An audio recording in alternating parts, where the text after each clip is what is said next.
Precisely 1 week from now, from tonight, in this moment, we will be closing in on the Seahawks' first pick, presumably, if they stick at number 18. But we are that close to the NFL draft after an offseason that seems to have taken forever to get here. But I have a treat for you tonight. Brandon Kane back on the show. He'll be joining me today from the Hawks Nest.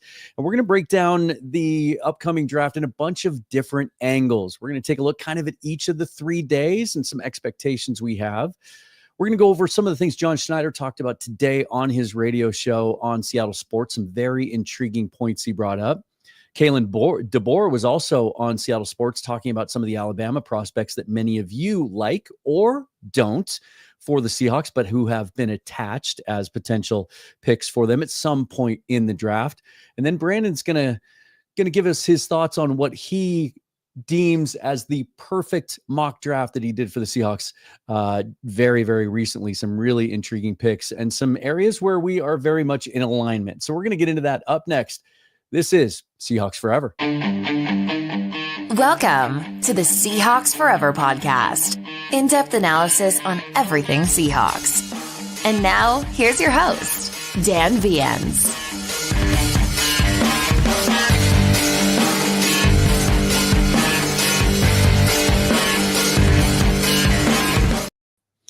There he is, Brandon Kane, Hawks Nest. How you doing, my friend? I'm doing great. It's Draftmas almost. I mean, just like a young kid staring at that empty, deal hanging above the fireplace, looking at the presents, wondering what they could be inside it. I'm in that place right now. I mean, even look, my cat's hyped. Look how it's going. So it's through the roof. We got 5 picks in the top 100 for draft nicks like you and me. You walk into these kind of drafts, you have this many picks. This is what we do in sort of the Madden mode mock draft of life kind of approach to things, but yet we really get to have it. And frankly, recent years, we've had a couple of these with the Russell Wilson draft too, of getting some extra little plucks in there, which only makes it funner for guys that get to do what we get to do. Indeed. Before we get into that, we're going to get into it pretty hard. This is the first time you and I have had a chance to connect since, a couple of things have happened this offseason that have altered the look of the roster, trades and free agent signings.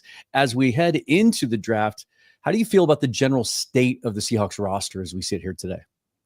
Well, I think that there's definitely some folks out there that have different outlooks for what has been undertaken this offseason. And my belief is that it is a bit of a step back for the 2 steps forward. It doesn't mean the steps forward have to be long onto the horizon, or we have to wait a long period of time for it to happen. It just means that there, in my opinion, were steps taken this offseason to shake this team a little bit out of the mediocrity that they found themselves, the Groundhog Day, less Bill Murray and more of this back around to trying to create something anew a bit, even at the risk of not necessarily being good or to substandard here in the interim. And I like that. I love this approach, but I know from the fan base, there's been a lot of people thought we were more on the precipice. People thought it was closer to let's jump. Let's not take the step back. Let's jump forward. And I just didn't see the team in that same kind of place from where some do. Fans and some of the analysts out there, there were varying opinions on whether or not, that there was a lack of a plan or any kind of clarity on what they intended to do this offseason, or if they're just kind of winging it and shooting from the hip. How do you feel about the process to get to where we are? I like it because it is in when I look through the moves, I look at the moves of making where you're still going to try to strengthen up 25 and there's a chance they can contend. And with our schedule, certainly anything is in play. As John said, the powder is still dry to be able to go out there and potentially still stack and add on. And he's added to this roster throughout the year. It's not just an off-season process for him. So I really just look at everything on that standpoint and say, that's really, I really wanted more than individual moves to be made. I mean, there is some things that I want individually done, and we're going to talk about that in this draft, specifically towards like the offensive line, for instance, but you weren't going out there committing a lot of future money onto the books into future years when you didn't really know where the team was right at. And the 2 things that stand out to me are this: you had to put the 2 biggest contracts on the books if you were going to do it to DK and Geno. I don't think that the team wanted to do that. And you were going to then have to make some commiserate moves beyond that, then in addition to those moves, which were going to be a lot of kind of pulling for tomorrow for today, which is part of the reason you've been stuck in this mediocrity for 10 years, is you take similar kind of steps and moves to think you're bigger and badder and better than you kind of actually are. And that's the big problem. It's not bad to be not better than you are. It's bad to misidentify yourself and then start doing these rob from tomorrow moves, which is what the team has avoided in this approach. And so it's really the big picture for me more than individual moves, because we get down to where I go, well, I wouldn't have really necessarily wanted to be on board with going to the Donald thing and try to, I'd more probably hyper drive it in this direction. But I get that this is in itself a tough sell to the fan base as it is. And it would be a really hard sell to be like, okay, just Drew Lock and Sam Howell. Right. Yeah. It's really fascinating how we've gotten here, because we just don't see this approach very often in the NFL. We usually see either one extreme or the other on teams that feel like they're close to potentially contending. They either get really aggressive and they go for it, like we saw the Rams do a few years ago, and they throw caution to the wind. They trade high draft assets for veteran players, and they try to win now. Or we see teams tear it down and try and build, and they feel like they can't get out of that middle ground. Seahawks are trying to get to where they're a contender without losing the floor of being in the middle ground. And you talked about, some of the money stuff. I was just looking at that before we went on. $67 million in dead money this year, certainly, but then the books are clean next year and beyond. Zero dead money in 2026, no contractual obligations beyond 2027. Conversely, you look at San Francisco 49ers, and they have some guys on the books as late as 2029. And then I think there's even a small cap hit in 2030 for DeMondre Lenore. It's a different approach, and one that most people would say you can't do. That if you're stuck in the middle in the NFL, you either go forward and try to climb the mountain, or you have to tear it all down and rebuild. This is new. Yeah, I think what makes ours is a unique situation is the Russell returns on the trade and those guys in their development status, the change in John Schneider's approach to drafting for value the past 3 years, especially at the top of the draft. This has meted out you a very talented team. You're waiting for some extra steps to take forward in development on some of these guys out there. Can Mafi find another gear? Can Derek Hall get a little more consistent against the run? You can go through the list of these guys, but there is talent, there is production. You're getting something from these kind of players. So it's not your typical stuck in mediocrity place. And I've told you before, it's my working theory. I see nothing through the last few years that's disproven this theory. NFL teams basically find themselves in 4 states. You're rebuilding, you're ascending, you're in purgatory, or you're contending. And everybody in the fandom likes to think it goes from rebuild, ascend, purgatory for a little bit of time, and then we go to contention. It doesn't. You take the off-road, you get stuck in purgatory. And what really the main reason is that occurs when you look team by team through the NFL and analyze it, it's teams that misidentify themselves, and they tend to misidentify themselves of thinking they're better than they are. And so it's not just an affliction here in Seattle, it's an affliction you can see league-wide. And in some teams' cases, like the Cowboys, like the Saints, they will stay in this off-road for 10, 20, 30, maybe even years as we go down the line on this. So you really got to sometimes shake it out. And sometimes, yes, you're right about that. As far as sometimes you got to shake it down to the core, but it's also about not just doing a one size fits all. It's identifying your team. And on this team, you go, look, bright spot, bright spot, bright spot, bright spot, bright spot. There's some stuff to cut away here. There's some stuff to trim, clear the books down right, but it's not necessarily take it back down to the studs. It's just I like the one step back for the 2 steps forward, because it doesn't infer you're blowing it all up back down. Oh, well, the Russell returns didn't really work. Reset it. No, it's that slight step back so that you can launch yourself forward, even into next year, maybe potentially this year, if those young cats do come forward in their development. Yeah. And for all the work they've done up until this point, all the heavy lifting this offseason, it still feels like the success of this team in 2025, on a short term and obviously beyond that, is in part dependent on how well they do next week. This draft class is fascinating to me, and more fascinating because, as you mentioned, we have 5 picks in the top 92, potentially more, depending on if there are any moves made. It's a class that's gotten ripped a little bit for not being being light in blue chip players, but that doesn't impact the Seahawks because they're not drafting up there. What most analysts seem to agree on, and I'm in the same boat, is from 10 to about, and this is where it varies, 75, 80. Some have said even the top 100 you could categorize this way. Very, very even distribution of talent across a number of position groups, many of which are premium positions and positions of need for the Seahawks. How do you feel about how poised they are and how well positioned they may be to take advantage of this class? Well, I definitely wouldn't say I completely fall in alignment of thinking there's some even distribution from the pundits' standpoint on this, where I do look at, for instance, safety, middle linebacker. They've got some flash, but there's not a lot of stopping power or longevity to this. The classes in those spots, of course, quarterback, you're well aware of. I certainly would love to hear if you're still in the standpoint of Iman, that it's actually, I think, a pretty strong class, and it's getting kind of knocked around for the positions that it's light at rather than what it's good at. And I don't agree with that part, but I do like that, to your point in question, we have needs coming into this draft that are substantial at very specific spots, and those needs can be fulfilled in this draft because that's where the depth and some of the goods are at. So while there is the drop off in certain stuff, you're set a bit of linebacker. You're not really needing to go there. Safety, you could take one, but it's not a dire need. You can get ahead of the Kobe Bryant, contract negotiations into next year, maybe on that. But it's not a pull. Don't have to do it. So especially when it comes to interior line, for instance, it's really aligned right this year, in my opinion, for them to be able to handle where they're weak and reinforce it and even make it strong.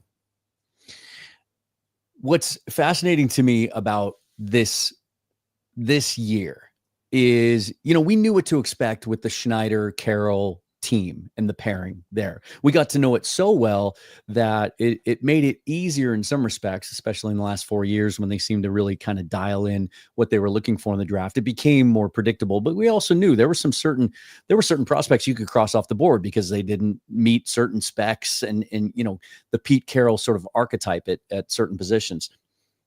It's different this year. We don't really have a feel for what Mike Macdonald wants specifically in players because they weren't involved in the process last year. They came along too late. It feels like this year that's different. Mike Macdonald's talked openly about it. We saw the John Boyle piece about the meeting that he gathered at the Senior Bowl and talking about how this is where it all starts and we got to find some guys, right? We've heard the tone from John Schneider that he seems to be very, very open about what his head coach wants and how he wants to play and the type of players he wants. And then he even talked about, like, today on his radio show, again, he clarified that they're working through the board a fifth time this weekend with all the coaches. And then he and Mike Macdonald sit down Monday and do it one final time, the sixth time before they set the board on Wednesday. This feels like a draft that's going to be an identity draft. Do you feel that way, that we're going to find out more about Mike Macdonald and the type of players that he likes coming out of this one? I would really like to think so. I don't have anything I can point to substantially that's evidence of that outside of the things that you mentioned, which I think are that, but it's no smoking gun necessarily to that. The Tyree Snipe pick that we know from last year's draft was the one pick where John just kind of looked over at him and said, "Who's you want?" That was your most productive pick from last year's class. I have to think that's got to resonate with John. These are where I'm trying to do a little math on this one. And I do believe that John is really well situated as a guy who had to work underneath a head coach in the NFL for 14 years. And in a lot of ways, answer that head coach to be a guy that's the anti-Trent Baalke. I'm trying to say with that, to be the anti kind of Ruskell, back to Holmgren at times. You will take what I give you and you will like it. It's the mother giving the split pea soup. Like, it's healthy for you. Just eat it. Right. Like, you're right. It doesn't work. It is a catastrophe when it occurs. And yet, there are poor organizations, and look at the Jaguars with Khan this offseason, where he's like sitting there and he's got literally his general manager in the 2-screen shot. And he's like, maybe I'll let the new head coach pick my new GM. Because you think this stuff's just silly stuff. That's no way that NFL organizations run this way. But indeed, yes, yeah, they do. There are ones that got their head that far up their butt. Yeah. This class, because it's a little top, it's a little light at the top. It lends itself to a lot of uncertainty and a lot of unpredictability. I unveiled a list the other day of guys that I would be comfortable with at 18, that I would instantly be okay with if they took. And that list was 10 players long, and that's only because I could only fit 10 on the graphic. Like, it could have been longer. And with each day that goes by, we hear different things, and it sways back and forth. Matt Miller the other day said his sources are telling him the Seahawks are prioritizing a receiver in the first round. Tony Pauline yesterday said it's Gray Zabel. It just seems to go back and forth. How do you go about kind of working your way through and trying to figure out what buzz is legit, what's not, what's smoke and what's fire? I will tend to go back to thinking that most of what you will come away with hearing is going to be smoke, I would say. And that there's never a place that to me you can lean back on hearing the rumor of this or that. And I'd love to hear if you agree with this, that I can go back to in recent history of thinking there's a connection of this or that. And that it actually really, did play out until we got really down to the nitty gritty of like a day out, 36 hours out. Now things are starting to like the time, locking in, we're finding tone. And so up until that point, I think there's a lot of kind of flinging stuff around a little bit here. I mean, I'm just waiting for the Hawks are super interested in Shedeur. Just want to let that know. Like, we really are going to probably take him if he's here. I mean, just wanted to let you guys know. I'm surprised John didn't say it on his 710 today. And that's the game we're playing here. But that's where I do find some folks will put too much substantiality into what these folks are saying and leaking out and trying to let, be heard and determined versus what we really know. There's probably a little bit of something to it. I think there is interest in receiver. I think there is interest in Gray's Abel. I think there's some conditions though. I don't think it's like hell or high water. We're going to run with this. I think it's in general terms, we'll lean to this, but I think at the end of the day, they're going to be pretty open to going a variety of different ways, including trading back, which only just opens up the reservoir that deeper for potential players that could be down there. And I was going to give you a little hell, by the way. I was like, 10 guys, huh? Way to narrow it down there, Dan. I almost did, but I get where you're coming from because you're right. And it is true that there is just so many potential guys here that could be in play. And you're 100% right about the just what we're going to have is just chaos. I mean, it's going to be chaos on earth. And this is coming from a guy who's like, I pride myself on nailing those first rounds. I do my final mock 32 board and I've refined that sucker. And I'll get 26 of the 32 players in a first round. I'll get 28 of the 32 players. This year, I might be lucky to, 17, 18 is probably going to be my sweet spot as far as the number I hit for that unpredictability. Yeah, I did a little audit the other day. I took 10 of the biggest name current mock drafts out there, and there were 47 different names across the 10 that were mocked in the first round. And you have to consider the source too. Matt Miller does nice work for ESPN, but I don't know that he's gotten to a point yet where he really has where he's really proven that he has connections to Seattle that come to fruition. Tony Pauline used to, you used to really perk up when he would say something. I don't know that he has those connections anymore. For me, it's, if a guy like Brady Henderson comes out and says he has an idea of what's going to happen at 18, like he did with Devin Witherspoon a couple years ago, that's when I'm going to listen. But until then, and I've been fully transparent about how confused I am through this process, but I'll whittle it down and I'll make my official prediction in my final mock on Monday. There is one area though that you and I agree.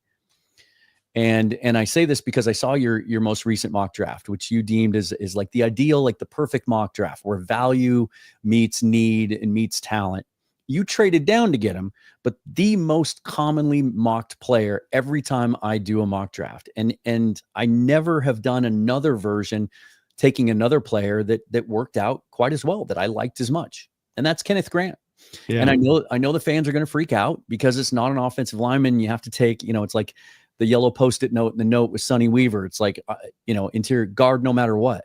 It's not the case. And I've been trying to educate people for months about this class and how you can get as good a value on day 2 as you can on day 1 at that position. But Grant just makes the most sense to me. I've talked about it at length. I want to hear your thoughts on why he's the guy that you really like there. I feel like he's, first off, really slept on, which is the thing about a guy dropping into your spot at 18 and loving that pick is you want a guy that drops that's got way more talent landing in your lap than should. And I think in his case, he falls for some really specific reasons. But let's just first make sure we're capturing right the player, because I do see some Hawk fans, run stuffing nose tackle in the first round. It's not what he is. It's not what he is. Yeah. And I've gone to this where, okay, you don't want my opinion on it. You don't trust my eye as a scout. Fine. I get it. Well, where have you done it? Who have you picked, Brandon? Okay. Fair enough. That's fair. I know it's better. Well, let's, I got to pivot on this one where it's Daniel Jeremiah himself. I've gone to it many times over, and this should open Seahawks fans' eyes like wide open, like the emojis, where when you hear him talk about it in this way, you should not just pass it away. Number one, he's a smart guy. When you hear him talk about prospects, and him and Bucky Brooks, Move the Sticks podcast, those guys are both former scouts. And they're dropping pearls and they're dropping nuggets constantly. And so when he tells you that he turns on Kenneth Grant and he says he sees Haloti Ngata, and he was in the Baltimore Ravens front office. He was a scout there when they picked Haloti Ngata. And he's saying this guy is Haloti Ngata. And then you go watch his pro day and look at the pro day numbers and watch the tape, which does match up to Haloti Ngata to my eyes. And then the pro day numbers, which match up almost seamlessly with Haloti Ngata on his pro day numbers out there at Oregon. And you go, it all comes to fruition there. We're like, yeah, the comp is right. The comp is true. I know people sometimes think the comp game is kind of a silly thing, but it's true. It's real. NFL teams use this. They want the comps. They want to understand. And this guy is right on the button for me in that way. So you're not just getting a nose tackle who's just a big pound of flesh in the middle who can't be moved. You're getting a guy who's a all the way around good player. He can move laterally. He can get to the outside zone game. He can be a pass rusher. You run simulated fronts with a lot of pressure for coming this way, that direction. Guys dropping into spaces, zone droppers as big defensive tackles. He can do that. He can run the stunts and the twists and the loops and do it seamlessly. You pair it all together. This is absolutely a first round talent. And quite frankly, should be very close to being a blue chip graded player in this draft. He's right there on the line for me in that way. And so when you come to first round, and the guy I think we got to talk about with this will be Zabel is a good picking point to kind of get the comparison spot. Yeah. You're not getting a guy like this in the second round, number one, in the same talent level and what he's going to bring to the field. But also, you've got to have this draft driven by value. I know that need is going to be a part that is we can't avoid here. I think you agreed on this one where it'd be nice if we had taken care of the offensive line if we could have. Made a trade, made a signing. People can lament that and twist that over and turn and get mad about that. And I get all that frustration. I do. But here is where we are, friends. Here's where we've landed. And that is that we do need these interior offensive linemen, but we got to pick them in the right space, and we still got to pick for value. And this is where organizationally the last 3 years, you took that turn. John looked inside of himself, and he has talked so much about this over the past couple of years because he's been asked about it so often. What have you done so differently? Why is this working out so well suddenly? What is it that you did? Is it a new cologne, John? You know, is it, did the wife go out shopping for you some new clothes? Like, what's doing? You know, I mean, he did take us to the gun show today. John actually out there. Oh, he looked like man. A guy that went heavy cologne. I didn't know. Yeah, he's one of those guys who's been like sweats for like 6 months. As he's been like, just wait, it's coming out. The only thing missing was coming out, bro. The gold chain was the only thing missing. I know. Rum DMC, I need that gold chain like that on that. But he took the turn to value and he said it over and over again. And he really has hammered it because I think it's where the light bulb went on with this organization where we kept reaching for need and it was just destroying us. And now you're going for value. And that's got to be the way that drives you in this draft. You got to angle a little for need at some point. There's no avoiding that, but don't do it in the first round. And I think it's a really good example of, the value of the combination and how it relates to different position groups. When I take someone other than a defensive tackle, and if it's not Kenneth Grant, it's usually Derek Harmon. I think in some ways similar prospects.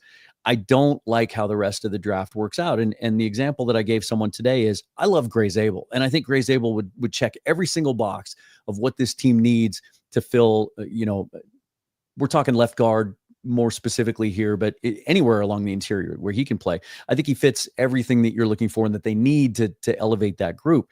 But the combination, when I take Zabel at 18 or whenever, and then turning around and trying to find an interior defensive lineman or a guy that has, a high ceiling in that position group on day two, I'm just not finding it. So you get a combination like Zabel, Alfred Collins, for example.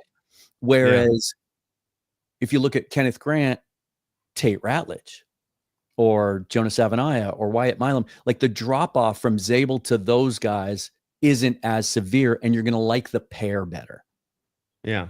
I 100% agree. That's my outlook of it as well. To me, is there really a difference from Ratledge's got some injury concerns. Wilson, I don't think that there's that much of a difference in talent, especially considering he is coming from the small school when the competition. I think it's been legitimized with what he did the Senior Bowl and he was kicking butt and taking names. And I don't really have a lot of worry with him on that, but it is a bit of a factor. It's not a part of this puzzle. And I do go to say, I think the talent level is not that different. You're kind of reaching a little bit there. That feels like a reach for need pick a bit more there. If you trade back and get him more back into the first round, I can more sign up for it on the Zabel side. But that's where it comes down to I don't have a near blue chip grade on Zabel. I do on Kenneth Grant. And it's an absolute dire need right now. I cannot understate this enough. We have got to get Byron Murphy out of the nose tackle position.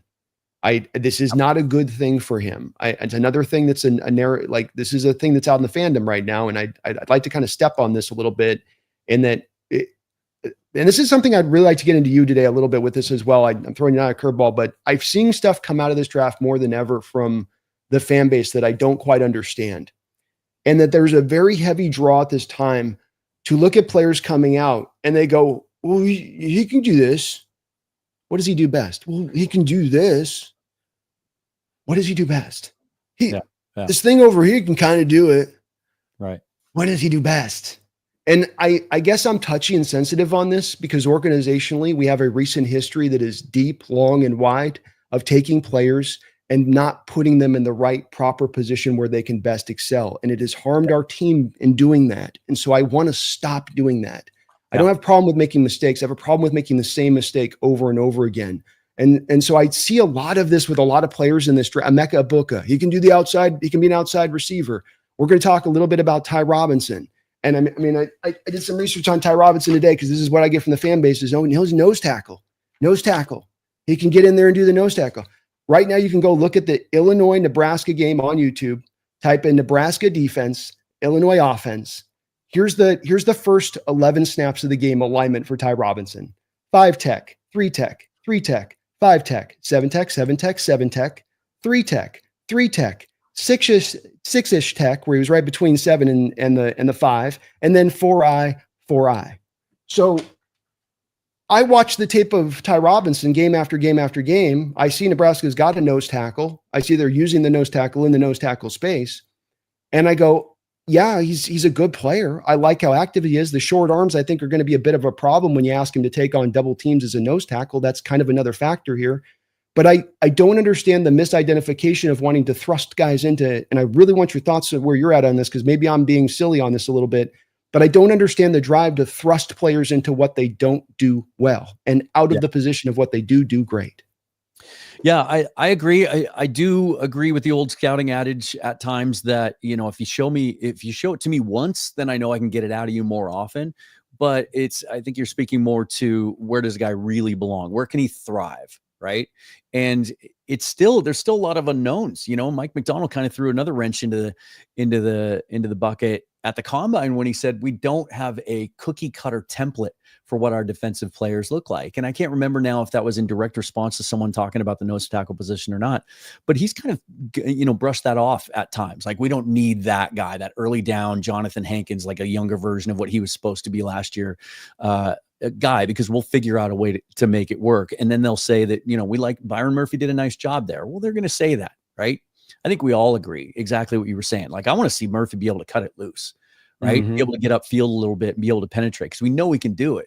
But last year, Jesus, they had him playing the nose all the time, and other teams figured out right away how stout he was, and they were double teaming him. So, I've actually had fans come to me and say that they thought Murphy was a disappointment as a rookie, which is, kind of borderline ridiculous, but free that guy up. And it's almost like you gain another player in the draft, because you get the most out of Byron Murphy that you can possibly get. And I think that's such a dynamic player that some people don't even realize what he can be.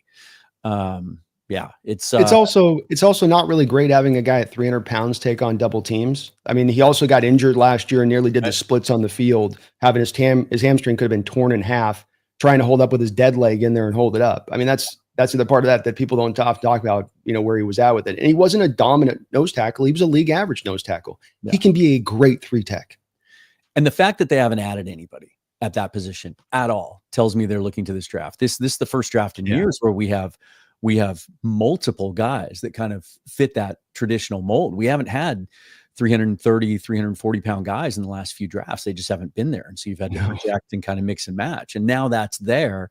And I do feel like, let me get your thoughts on this, because, Schneider's MO has always been, he hedges every position, right? He hedges every significant need.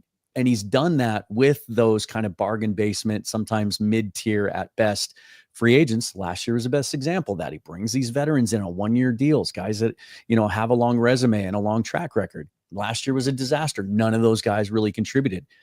Hasn't been as much this year.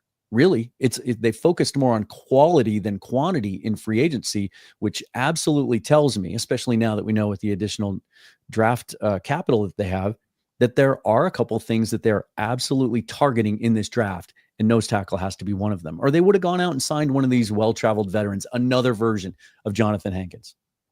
I agree 100%. And I think that what's nice about this draft, your point, and you inferred it a little bit, is that we go into certain drafts here recently and we're like, my God, where are the nose tackles? Right. You'll have 1 or 2. And then it's like, no, I don't want that guy out there. He's just a big pound of, it's man and flesh that can't move out there. It's Desmond Watson at, not 460 pounds, but 320 pounds and can't move. I mean, last And year it was Tavondre Sweat basically. That was it. It's a cliff jumper, and it's the tight end position has been like that recently too. This is a draft where there's a really good bundle of nose tackles that you can get in a variety of places of the draft. And we have seen John double dip at positional groups in recent drafts a lot. And I've been doing it in my mocks. I would love to see it. There's a couple of dream guys I have to be able to land in this specifically to me. There's a couple of other nose tackles that I don't think are much a fit. And I do think, by the way, just to pivot back to your point, thank you, by the way, Bryce, but I do think back to your point on the needing the nose tackle there and the size. I think we're going back around. I want to see if you agree with this too. Cover 2 shell.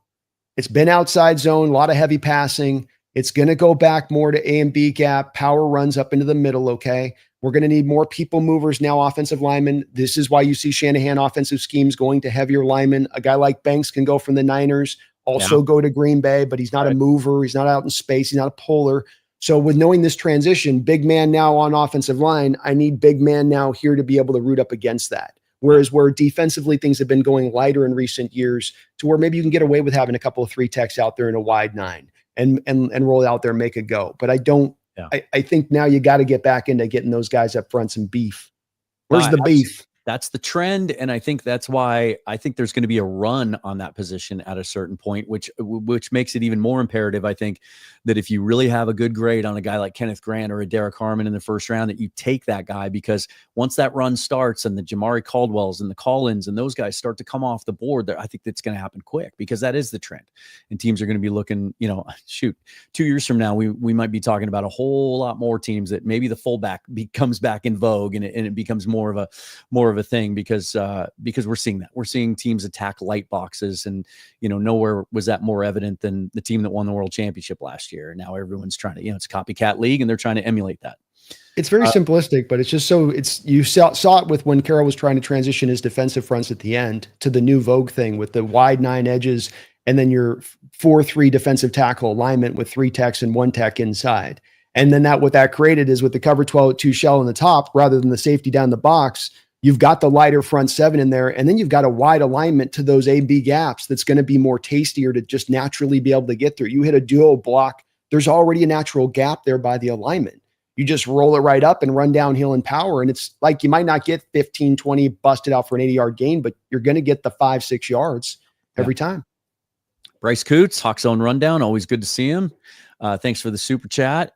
Dan and Brandon, want to know what you think the first Seahawks pick will be. I know what everyone wants, and I don't think it will be O-line, but I want your feelings. Give me 2 other names. If they sit at 18, if it's not Kenneth Grant, guys that you'd be instantly excited about, that you wouldn't have to check yourself and talk yourself into it. I would say Mykel Williams, which I thought I was super ahead of everybody on this one, and now he's starting to really gain some heat, and I think people are starting to realize a little bit with him on doing some of the math from his prior year and the injury situation, what happened there. That would, to me, be a guy that I do have a blue chip grade on this draft, and a guy that I'm doing the advanced math on my evaluation of him. I'm not saying this is a consensus guy that's looked at in this way, by no means. Just where I stand with him and watching him, what I like with him. So he'd be one. If I can give you kind of 2 of the guys that I think also are kind of the dreams picks that I'd love to see land there, is you got Will Johnson with the no 40 time. That's going to impact him heavily in this draft, as far as I think potentially allowing to drop. Maybe that 23 tape is Patrick Surtain. And if teams get too caught up in 24, he drops. If teams do that math stuff, we land and we get like a Jackson Smith in Jigba kind of situation, where we get, again, to take advantage right in the late 20s or right around that same spot, grabbing a player because his last year in college was inflicted by injury. There's a couple of guys in this draft, by the way, you could do that. Kevin Winston and Penn State kids kind of like that as well. Yeah. So Will Johnson, then Tedatora McMillan, which I'm glad to hear, Dan. Glad to hear you finally joined the choir on this one. Okay, you finally, now I can hear your voice from the side. You're bringing the baritone. Okay, we needed that. I came full circle. You came full circle, and it needed to happen, man.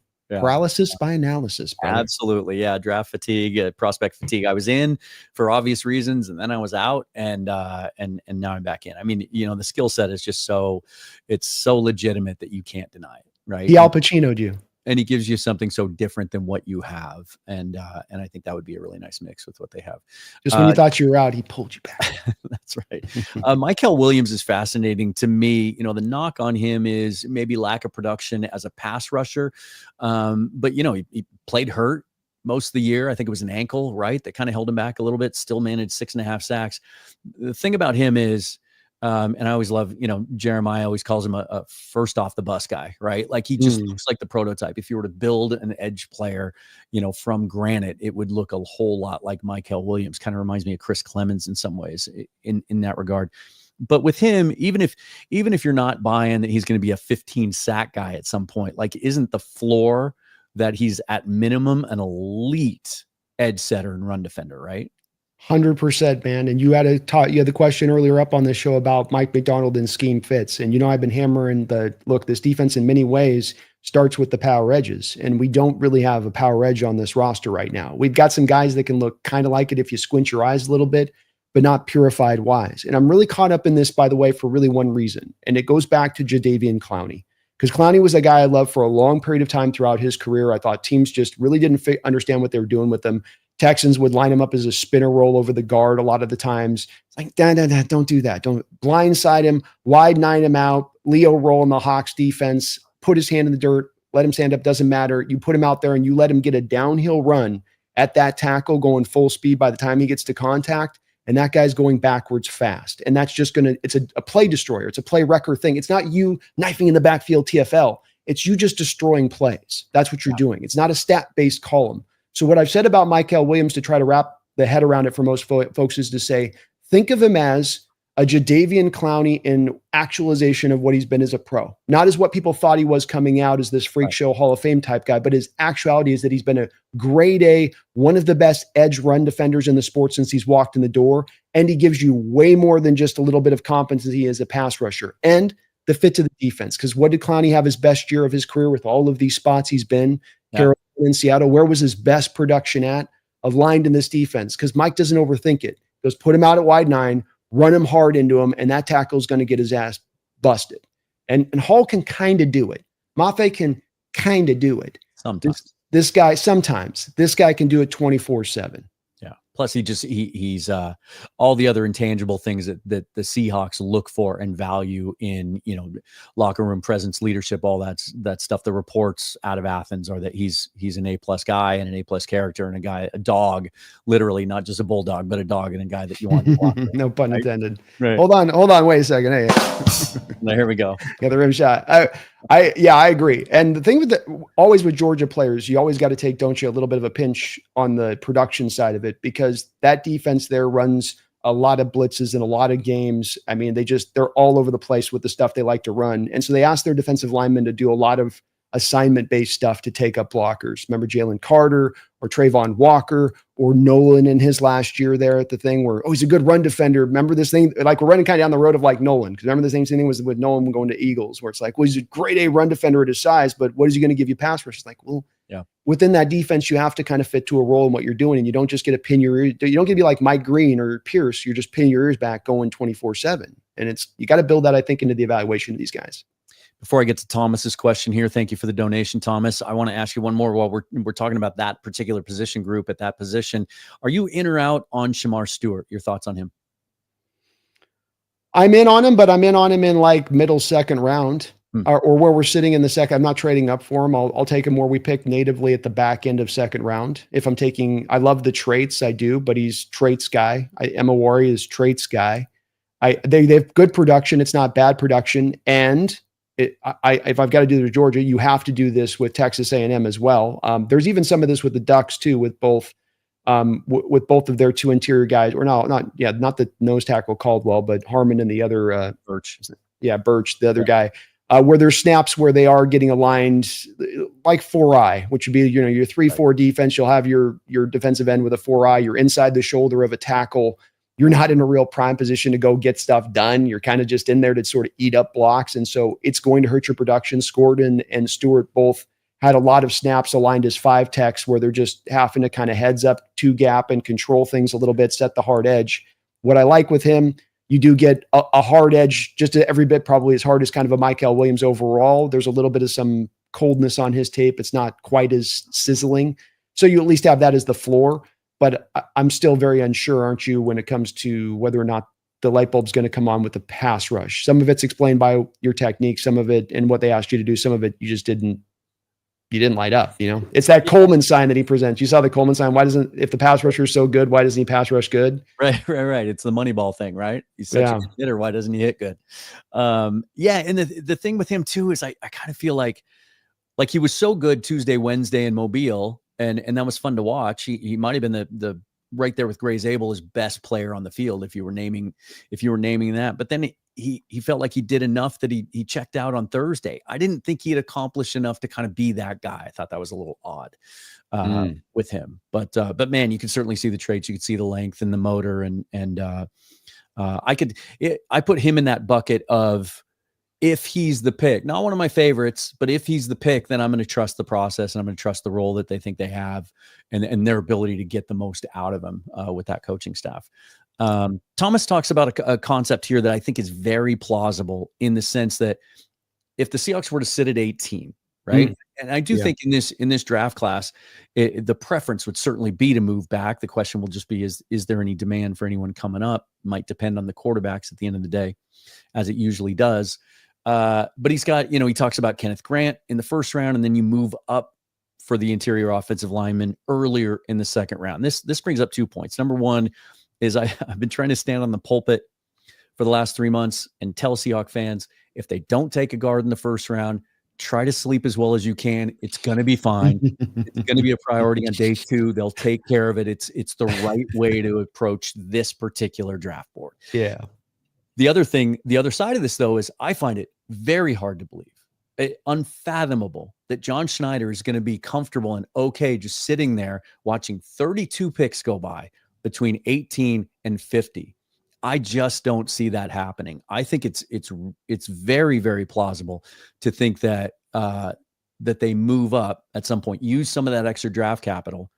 And it wouldn't take much. Like, you wouldn't have to give up 92 to move up from 50 to 40, right? You could give up maybe your 4th, right? Or work something out that way. It just doesn't seem like, with all the players that we all like sitting there between the top of the second round and where they're going to pick at 50, that he's not going to jump. And that I think a trade up is very likely. He's going to need balls to steal if he does, right? Like, you better especially you start seeing a little run there of offensive linemen, like ding, ding, ding, ding, ding. You're like, oh no. Mm-hmm.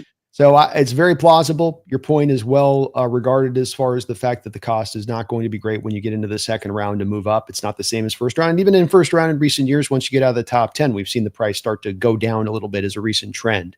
Yeah. And so I think that there is some smoke to this fire. John Schneider has also in the past, in the second round, multiple times over, moved up to target guys into the second round. So he's never moved up in the first round. There have been many a times over that he has, in his time here, been willing to, highlight it on guys like Tyler Lockett. And the good part about that is, when he has tended to do that, outside of Darrell Taylor, who you gave up a third rounder to move up. He's been better at moving up than moving back. That's for certain. Yeah. So other than that, but I definitely could see it being in play. This is interesting, because I want to talk now about some day 2 priorities. And Kevin's asking about the safety group, and I know you and Brendan just had a safety conversation. You already touched on it, so I think we're on the same page on this. I like Malachi Starks. I like things about Nick Emenwari. I don't like the value of taking a safety in the first round, especially given what we have on hand. But there's some interesting guys that would fall kind of into that second day group. He talks about Sanker, Kevin Winston, who you've touched on from Penn State, the guy coming off the ACL. Who are some other safeties that you like as fits for what Mike Macdonald likes to do? It's a pretty weak class for the safety group overall. Starks is obviously the guy that would be great, I think, and he fits in a lot of ways because of his versatility.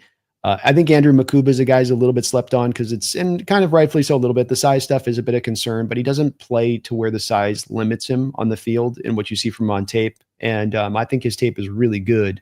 Watts is a guy I've struggled with a little bit. I think maybe he might be more of a better guy suited to just be playing more single high kind of stuff and read and react and just go find ball, because he's just got kind of a magnet for the ball finding him. So I'm not as sure on the fit. 13 picks, but man, a lot of those are batted balls. And yeah, and I mean, and even like the ball skills and getting there, it is that just sort of, it's an ethereal thing you feel more with him. Like I said, where there's some guys you just feel like maybe this guy just kind of has a general way the ball finds him. It's not him like doing Ed Reed stuff, which I think Watts's biggest benefactors would be like, he's just like, he'll be jumping routes like, no, it's not that what you get on tape with it. Sanker is one of the solid guys for me in the fourth round, where I've got guys graded in the fourth round, but kind of begrudgingly. Like I like Malachi Moore. Boy, he's tiny. I worry there. Billy Bowman might be even smaller than him, but you do have all there with that. I mean, you just got just little itty bitty dudes. And so all of them make me a little bit nervous. Sanker is kind of nice. There's a little bit more of, I feel like I got a bit of a solid floor with him. So it's really, when you talk about those two guys, it's like, what do you want? Do you want the floor? Or do you want the upside? Do you want the bust potential, or do you want the safe factor? And if you're going to go with me on drafts like this, I like shooting a little bit for the high side. I can always find a kind of a competent safety that can just kind of get it done for a couple million on a base deal. Hard to find the skill set of a Kevin Winston, who to me, if he had played the full season, I think very likely we're talking about a first round pick. I think he's got the quickness, the speed, he really good instincts, ball skills there too. In addition to it, he can tackle. So I just really think he's got as much upside as any safety in this draft, including Emawari. And when it comes to those guys, especially Emawari, fans are quick to point out that, like, look what he did with Kyle Hamilton, right? He's a similar big size, speed guy. Well, look what he did with Geno Stone too, right? 7th round draft pick. Yeah. Guy ends up getting paid in free agency, like made him into a pretty darn good player. Had 7 interceptions his last year there. Well, to your point too, it's the difference between a Xavier Watts's film and Hamilton's film at Notre Dame, same school, right? Kind of pretty. It's a big difference. Hamilton also showed it on tape before he arrived there. Baltimore, you just had Macdonald, the guy that was able to get all the dials turned up with it too. So that kid was a player who never really should have dropped where he did in the draft. It was his 40 time that did it to him, but his tape was sensational coming out of Notre Dame.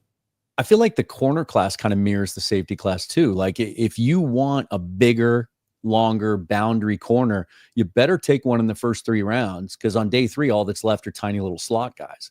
And, you mentioned Will Johnson, maybe the possibility of taking him in the first round and him being a scheme fit, certainly the familiarity with Macdonald. Someone told me the other day that even though he didn't coach him during that 1 year, that was Johnson was a freshman the year that Macdonald went back to Baltimore. Apparently he was instrumental in closing the deal with him when it was down to Notre Dame and Michigan, in recruiting him and getting him signed as a 5-star top 20 prospect, that Macdonald kind of got that over the finish line a little bit. So there is that connection. But outside of him, I guess a 2-part question. One is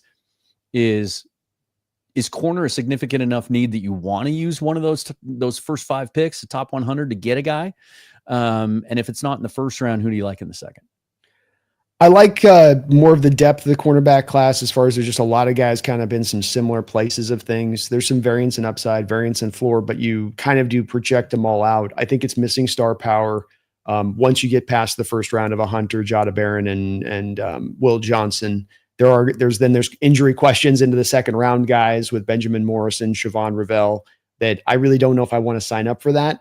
I like more of John's approach in recent years on this one, which is that I think he's taking really a numbers game approach to the cornerback room, rather than looking at the target, the real prime guy. And he's done this even back to the Carroll days. And I can kind of sign off on this thing. It's not really necessary to have a pure on lockdown, this, not this. Mike's going to run more zone. He'll run a lot of even off coverage. So you don't even have to really be a press you to the death kind of cornerback to make things work. So there's a lot of like opening to Mike and what he can take on cornerback wise. And so what I like better is to do in what John's done last year. You took a double dip. Look, it didn't work out with Nehemiah Pritchett. I don't think he's going to do much, but we'll see with him. And DJ James isn't on the roster, but it did work as well too. And he's gone down this road and had it work in day 3 a couple of other times prior to that. So Kobe Bryant, Woolen, smashing success. Richard Sherman, smashing success in the 5th round. Mm-hmm. So to me, I say if it's working, don't break it, John. If it's working, come back around that 4th, 5th round and take a look at where the corners are on the board. We've heard from John. He stays value early. You can go a little bit more in need day 3. And I just have a big collection of guys that I've all kind of fitted out into that sort of maybe early-ish day 3 that got some upside even. I mean, we can go get a Zaw Frazier, the new Woolen. Right. There's questions. He's not perfect. There's going to be some stuff to him, but like there's talent there too. And that's one guy that you're not going to have to give up those picks for. So I guess my bottom line, it took me a long way to get around the world on this.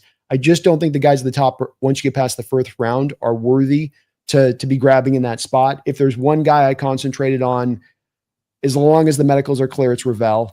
Yeah. But I really don't like taking ACL guys out of college, man. I know they don't mind because it's resiliency and shows the toughness, and I get that, but I'm a little hesitant on that one.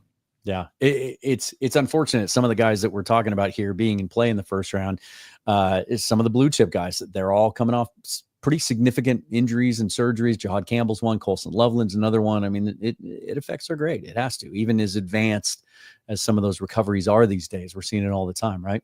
Yeah. I want to go back to something that you said that piqued my interest early, and I guess this can lead into talking a little bit more about some of the interior offensive line class, is when you talked about how the Aaron Banks thing, right? And how that seemed to be kind of an odd fit at the time in Green Bay, kind of running that type of system. But might that crack the door open for a Tyler Booker to be a fit when it doesn't seem like to some that he is an obvious wide zone scheme fit? The testing at the combine kind of reflected that, like it was bad, right? There's some thought that he's just better in a phone booth, put him in a power gap scheme. He could, he's everything that you look for and want in a left guard in that type of scheme. But can he move well enough to do wide zone? And maybe are some of the intangible traits just so elite that we hear about his leadership and his character and how he approaches the game that maybe you look past that a little bit. Kalen DeBoer was on Seattle Sports Today, and he was asked about that. And he didn't exactly give a raving review. It wasn't like he said, "Oh yeah, he can play in any system."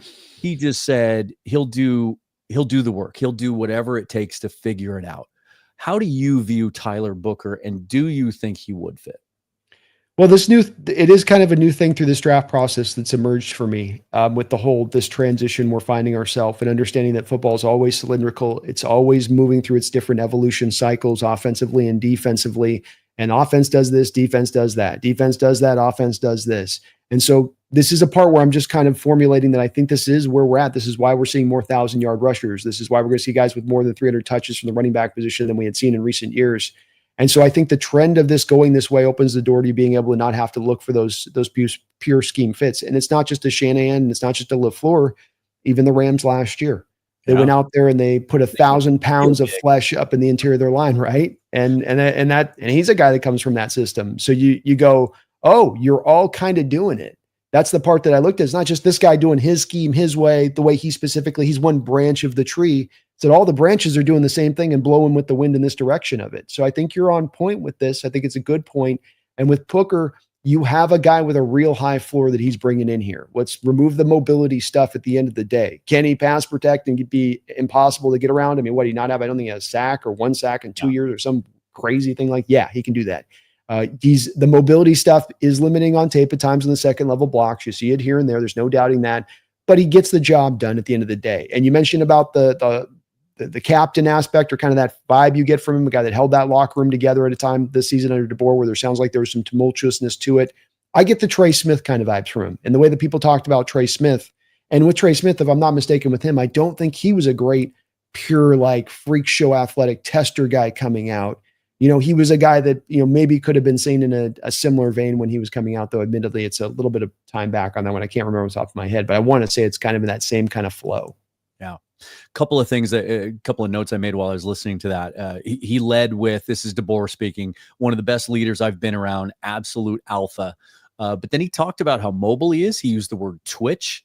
And when asked specifically by Brock if he could succeed in an outside zone system, he said, "I think so. He's got that mobility, that flex and bend that you're looking for." So yeah, I don't think he's going to be exposed, right? I think you agree. I don't, whether or not he's going to be an impact player on those kind of rip blocks, going to reach blocks, getting to second level. And look, those blocks appear and they're necessary, but they're not what you're doing 24/7. Yeah. I don't think he's going to fail, but it's maybe just don't get impact, on those kind of blocks. I think you touched on something really impactful too. I think there's been so much emphasis, and I've been guilty of this too, maybe too much focus on how these guys will fit in the new run scheme. But also, pass protection's been a big issue here for a very, very long time. And Sam Darnold's detractors would say, well, look, that's the thing you have to fix. If you want to get the most out of him, you got to keep him upright. You got to give him a clean pocket. And that is one thing DeBoer talked about. He said he's just not going to let guys get to the quarterback. He just absolutely is going to stonewall guys. Maybe that ends up taking precedence, right? I have no problem with the pick at that point. If they trust in their faith and if this transition wasn't taking place and you're doing it, because I did have frustrations in recent years where even under Waldron, we were supposed to be moving to a mobile-based offensive lineman system. And then we proceed to go get guys like Laken Tomlinson, or like with Grubb last year, where you're like, that's Grubb but they were doing it before with like Gabe Jackson at 34 freaking years old, Damian Lewis. So Lewis is good. Lewis is a gap guy. Lewis is not a guy so you go, that part is part of the draw here, but I understand that you want to be ahead of the curve on stuff. You don't want to be behind it. And ahead of the curve on this one seems to be, this is at least for the next couple of years where this is going sport wise, more back to the run, more back to the power runs, back through the A and the B gaps, and embrace it. Let's give the fans a couple more things, good, juicy things to chew on. If we go to bed after day one and there is no new offensive lineman on the roster, which I think we both agree is likely, who are some other names that fans can get excited about that you really like as fits later on? Well, I think Tate Ratledge is the guy, of course, I took in my perfect mock draft. His testing numbers confirmed. There's a little worry about injury with him, watching so many games of tape with him where it's like, where did he go in the third quarter? Why is he out again here in the third quarter? Where'd he go? I saw him there in the second quarter. I don't see that. Where'd he go? Where's he? Another game. The fourth quarter. Where did he go? Right. And it's like, it's not some major injury. It's just like, can you complete it? It's almost like the Tevin Jenkins kind of thing vibe. You almost worry about just a little bit, but look, he's nasty. He's a finisher. He's mean. He doesn't play nice. Jared Wilson right next to him. Of course, in my perfect draft, I did the double dip where I took him and Ratledge. And I think that's really a possible in-play situation. You saw Minnesota do this with the Colts this offseason with the free agency.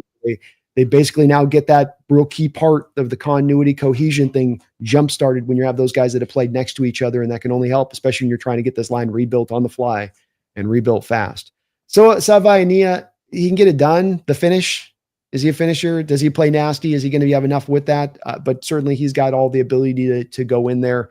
Milliam is another guy. Fairchild we met with, left guard. I mean, wouldn't it be hilarious if you just went you went Ratledge, Tate, and Fairchild second. The combine. He talked about how that could be a cheat code, and he's surprised more teams don't do it. Matt Miller brought up the idea the other day on Seattle Sports. I mean, in the way the draft falls, like you did it here. Let me put this up here real quick just to show people this. Got a little screenshot here. This is your perfect draft, and you did go Kenneth Grant. You traded down a little bit, picked up an extra third, double dipping there at 91 and 92. But you go Ratledge and Wilson. Well, where Fairchild is rated. Mm-hmm. Maybe he sneaks into the third round, but you can probably get him early on day 3. Like, why wouldn't you? I like Fairchild too. I say that given that, I think a lot of the answers to the solution are currently on the roster, and that those guys are going to be, their development curve has barely started, but still it's an intriguing idea. And I agree with you on that, by the way. I think it's a very salient point on this process is that I'm not in it with my draft was looking necessarily to that I'm bailing out on the talent. What I'm trying to do is operate from a standpoint of not taking my toe and nudging it up to the bare minimum line. Right. Because I think that's also a part of with me, it's never about, you got to be the smartest guy in the room. It's just about identifying sometimes your limitations and where you've been weak. And that's what you've done. We did this with pass rush for years in Carroll's scheme. He needs a front four because he's not going to blitz. That's nasty. It gets after it. Take people apart because he's not going to blitz. He's not going to give you stacked fronts. He's not changing coverages on the back end. Those front 4 guys got to be dogs, and then watch the team in the offseason proceed to go and just kind of one guy here and kind of a guy over here, and we're good. Anyway, no, you got to take it past the line. And so what I'd like to do with this draft right now is seek to turn this room not into like, let's move it up from the worst league group to kind of passable. Hey, let's try to turn it into a strength. And if we find ourselves in a position of having a really good offensive lineman on the bench who ain't playing because we're just so strong, how is that a bad thing? There's not going to be a team in the league that's going to give you prime assets. If you have a guy that is that good that's just sitting there, you better believe there will be. But so many teams so lightly approach the position and just, I don't like, you hear about these guys. Like I wouldn't take I was talking to EJ, it was telling me about a conversation I was like a Bears GM. Like I wouldn't even take a center in the second round. Like this old school thinking still is pervasive in the NFL in that way. And I hate it because this is a market opportunity to me in many ways. Well, and all I want to see is conviction, right? Like if you believe that Christian Haynes is your starting right guard and can be very, very good in that spot, okay, cool. If you believe that Oluwatimi or Sundell can be your center, cool. Just don't throw darts, right? Have conviction. And I think that's something that was lacking last year. And maybe it even speaks to the offensive line draft class last year where they were throwing darts a little bit because I don't think they really knew what Ryan Grubb and Scott Huff wanted to do. They certainly didn't know what they wanted to do, because we get into the season and we saw from week in, week out, they would change it. 1 week we'd see guards and tackles pulling, we'd see more power in inside zone and gap, and then they just never found an identity or settled on something. And I think at the beginning of the season, it was kind of fun to listen to him talk about, like, we got to see what we're good at, then we'll lean into that. We want to be versatile, we want to be multiple, but also you got to find some continuity, and you got to put guys in the best position to succeed. And they never really settled on where guys belonged and how they were going to deploy them. That's what I want to see. The fact that they go out and they hire John Benton and Rick Dennison and Justin Outen, like guys with decades of experience in the league, I think we're going to see that. So I think when we see whoever they take next week, I think I'm going to feel really comfortable with the process and with the evaluation process, just because those guys aren't new to the game. They're not new to the game. We had 2 rookie coaches calling those shots last year. I will too. I will say that if you wait to day 3 before you address an offensive lineman, they can't do that. That's so that you know what I mean? Like, Now, you had a chance, and that reminds me of 2 years ago when we desperately needed defensive linemen, and we went into day 3 and we hadn't touched it yet. Yeah. And then they took Cam Young and Mike Morris, and that hasn't worked out. And Olawatimi, and that's where it's like you start going, we'll just take multiple shots into day 3. That'll be just as good. That's like just as good. No. It's not just as good. And that's where you reminded me of something that we heard on the John Schneider radio show today. I thought this was fascinating. Wyman or Bob asked him about Jody Allen's involvement, right? Mm-hmm. And how much he gets into it. And I think Dave asked him, like, kind of jokingly, I think, like, does she ever go, you better take that guy? And John went, well, a couple of years ago, she said, we're taking a pass rusher, right? It was the Boye Mafe year. It was the example. She looked at him and said, we're taking a pass rusher, right?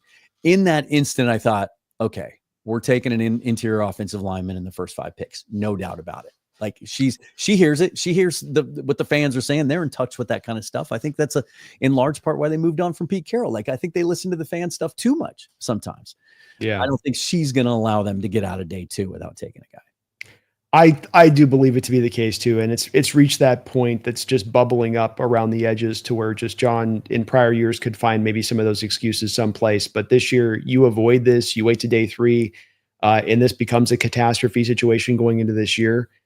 I'm not saying hot seat or anything, but it's just like, from John's perspective, you're kind of flirting with disaster with that one. You do a lot of things really well from a general manager perspective, and you've done those things really well consistently as of recent. But this is where the Achilles heel is being exposed a little bit. And you want to cover it up, put something in to make sure it's not going to be vulnerable, or do you want to leave it vulnerable? And I've been a guy that's been okay with the not taking the approach on the offensive line for free agency, largely because it's part of the step back approach, right? You take a step back, you're not throwing big 5-year contracts at Will Freeze. But I will find myself in a place of finding patience a little bit extinguished if you're going to, dick around a little bit with this draft and your approach on that. And while it is a little interesting that they've spent very little time on their 30 visits with offensive linemen, like very, very little. Their combine approach was much different. The majority of their formal interviews at the combine were interior offensive linemen, and the good ones, right? The ones that we all like. I got a theory on the top 30 visits, by the way. I think most of it's cloak and dagger stuff on the top guys, and I think that it's more the day 3 guys that and not UDFAs that they're targeting in for. So like last year, Tyrese Knight, George Holani, Mike Jarrell. To me, I think that's what they do with it on it. And I think they're trying to send people off the scent. So them not on offensive line definitely means they're. I'm glad you brought that up. I did want to talk about the 30 visit philosophy a little bit, because it is interesting that, of the 20-ish reported names, like half of those guys are first round graded prospects or prospects that are generally expected to possibly be first round picks, which, someone mentioned to me the other day, they go, does that mean they're indecisive? They don't know who they're going to take. Is that a bad thing? But to your point, if their intent, because of the depth of this class, is to try to leverage that 18th pick and move back. Yeah. Right. Then what do you want to do? You want to cover as many boxes. You want to cover as much ground as you can in those visits to give the appearance of interest in some of those guys that other teams might be interested in. And I think it's, you look at the guys they're bringing in, it's the defensive line and edge group, which is a strong group and a group that a lot of teams are going to be looking for. And it's a couple of quarterbacks, right? Which is the other thing that John Schneider was asked about today, because they have 4 quarterbacks on the roster right now. They've never had 4 quarterbacks on the roster in April before that I can remember. Yeah. He talked about how they like all of them. He talked about how they're in no rush to trade Sam Howell, that he's looking forward to that competition. He talked about how he also likes Jaron Hall, but that it's not going to impact their decision at the quarterback position in the draft. And if the right guy falls to him, they may consider him. They bring in Jalen Milroe and Tyler Shuck for 30 visits. Is that all just smoke screen, or do you still think that quarterback might be in play? I do not sign the Drew Lock deal. I thought the top quarterbacks would be in play as far as a potentiality here, but I think it all but basically removes quarterback off the board outside of maybe into like the 5th round, day 3, late kind of place of things. I just don't see how it makes sense. You could hold 3 guys on the roster at one given time, and maybe you just flat cut Sam Howell at that point if there is one of these QBs that they like. But I'm buying into what you're selling on the side of saying that what you're trying to do is get these teams interested to come up, because that's kind of the honey hole spot into the first round where those teams are going to be competing with each other to jump up to get in that spot with a guy like a Shedeur, or a guy like maybe a Jackson Dart, or a Tyler Shuck, or a Jalen Milroe. There's a collection of guys that have, I think, a wide variance of opinion out there on them. And that could be enough to kind of draw you up to have the team jump. But I think that is what John is doing. I will say you're probably going to see like one of those 20 guys, one of the guys on the list in this draft, because there is 5 picks in the top 100 in this one. So this might be one year where we actually do get one of them through, but I don't think that's the driving force of what they're always doing with that. I think that there is a heavy amount of, we want teams interested. We want teams frothing. I want a team move up. I think an ideal scenario for John, you talk about sleeping that night and having that whole like night of restless sleep.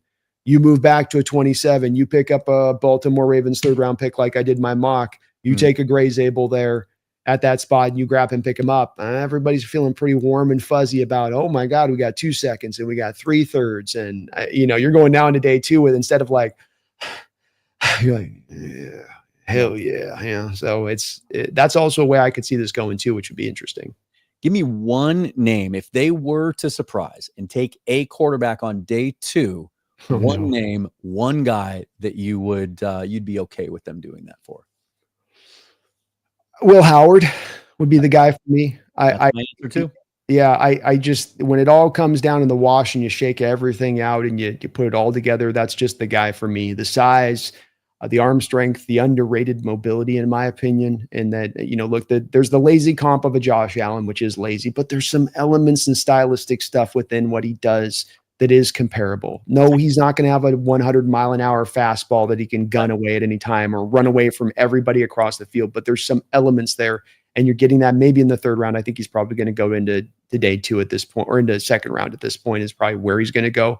But the pedigree, the national championship, playing his best ball when you have to against the competition he was, I mean, that gives you a real great heat check kind of situation for a prospect like that. Yeah, he had a lot of talent around him helping him. There's no doubt about that. I don't want to undersell that, but he played really well. And I don't expect him to have a high upside, but can this guy be a kind of like a Kirk Cousins was in the 3rd round, taken out, more mobility than Kirk, but kind of similar kind of player and what he can develop into? Yeah, I think he can. I kind of say, and I did not know your answer, by the way, just so everybody knows. Oh yeah, we're on the same page on that one. Great minds think alike. Man. I see a little bit of Big Ben in his game too. I think just a little bit. How much did the John Gruden thing impact that answer? It definitely made me warm and fuzzy, but I kind of landed here as I've been going back between him and Dart, and I eventually about a month ago kind of ended up landing on the spot where I went, nope, Howard's better than Dart. I like Howard better. I trust in the upside and what he brings. He talks, I like how he carries himself, and I don't want to underrate that, by the way, because I think that there is a lot of the echoes of what I've called the diva era of the quarterback that we've gotten through in the teens. There's a lot of divas that rose up. I'm not naming names. I'm just saying that there was a lot of quarterback divas at that time. They all saw Tom and they're like, I can be Tom too. No, you can't. But your head's as big as like you think you are. And now we're getting, I think, back maybe hopefully into the phase where these guys are a little bit more of like the nerds and I come in here and I do my job.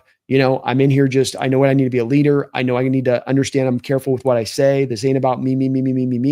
He gives off all of that you want from your quarterback in that way, which is going to help to create a leader, which is going to help to have guys follow him. That Me Too stuff and that, lack of accountability a lot of times that goes with it. That's a locker room divider. It's not something that brings people together.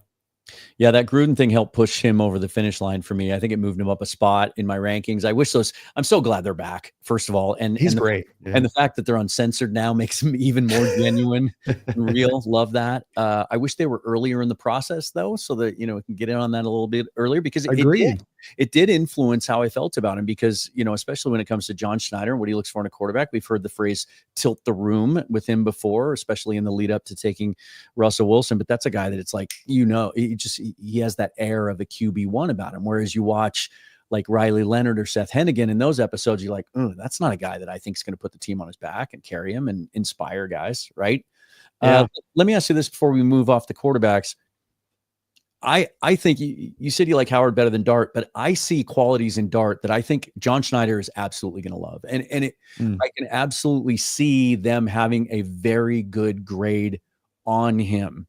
I don't think there's any way they take him at 18, given their current quarterback situation, but I just thought I'd throw that out there. I think it would be a hard pill for John to swallow, to see him being on the board with the grade that I suspect they'll have on him and go, still can't take a quarterback. Still can't. I think New Orleans is going to do us all a favor on this one and make it irrelevant. But I agree with you. I do think that I could see him liking him. I don't not like Dart. I do have a 3rd round grade on him. I don't, and I'm puzzled by the 1st round hype for him. The tape does not match that. The arm is fine. It's not great. It's not even into a Cam Ward place of things. He's not really a progression reader. There's a lot of pre-scripted stuff with that Kiffin offense that makes the game very easy for quarterbacks. The other part that nobody's really talking about that's substantial here, Dan, is he did a lot of his greatest handiwork last year when he's working through the weaklings of the schedule at the front of that schedule. And once he got into the big dogs of the SEC, wasn't performing quite into the same area of things. So I don't not like him. I don't see a real A skill from him, which if I'm taking quarterbacks early, I'd kind of like to have something that's really the upside there. I think he's a bit topped out to what he is as a player. But maybe in that realm, he's ready to go more closer today, sooner than later because of that. Thomas Cox shipping in with a super thanks. I think that's from your side. Is that what that little kind of link? That is. Yeah, the little link. That's what that indicates. Doing that, Thomas. Let's talk day 3. Like, who are some of your favorite guys that no one's talking about? Well, I've got to be honest with you on the day 3 side of it. There's definitely it drops off after round 4. The names and these guys on this list are going to be, kind of tough as far as trying to kind of pick through and find a lot. I think I'm interested in potentially, if you want to go get kind of a guys that if you're looking for a Marquez Valdez-Scantling type, that's just put them in the box. They're an X receiver. You have them go and get upfield, and they're going to be the guy to, run coverage off and run 9 routes and go deep. Deontay Thornton or an Arian Smith. As kind of UDFA potential guys or 7th round guys, who can come in and do that one thing and probably do it really well for you just right off the jump. I think that they could be, kind of interesting in on that. I doubt there's going to be the offensive lineman, but man, Willie Lampkin's fun, isn't he? I mean, Willie Lampkin is. If he can do something else for you. Yeah. People talk about fullback as kind of a natural fit. Yeah, he is fun. It's hard to, he's the Russell Wilson of offensive linemen, right? If he was 4 inches taller and 25 pounds heavier, he'd be a 1st round pick. Oh, he totally would. And it's probably not going to work, but I mean, his reps are dominant. I just watched the Senior Bowl rep he had today where the guy went on, the guy was trying to swim move him and he just threw him down to the ground and dirted him up on a Senior Bowl rep. And you're like, whoa. Yeah. And he did it easily. He didn't even have to really extend himself highly, but I do agree with you. He's probably got to change positions. Jalen Conyers is kind of my last offensive guy in there I'd put in there where I think that them meeting with him is real. He's built like a fullback. He looks like a fullback. He moves like a fullback. I think that's definitely real interest.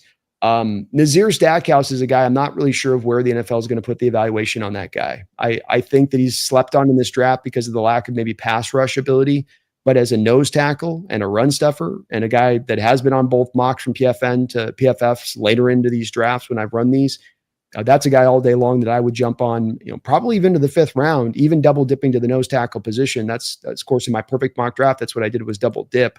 But he's a guy that I think is also not being thought of a lot. Mon Hassan, new to the position, Boise State kid, really good against the run, really good pressure production out there at Boise State.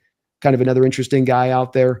I hate the linebackers, dude. The middle linebackers, I just Nick Martin and Power Eccles and Kyrene Reed and Lander Barton. I'm like, there's not a lot there.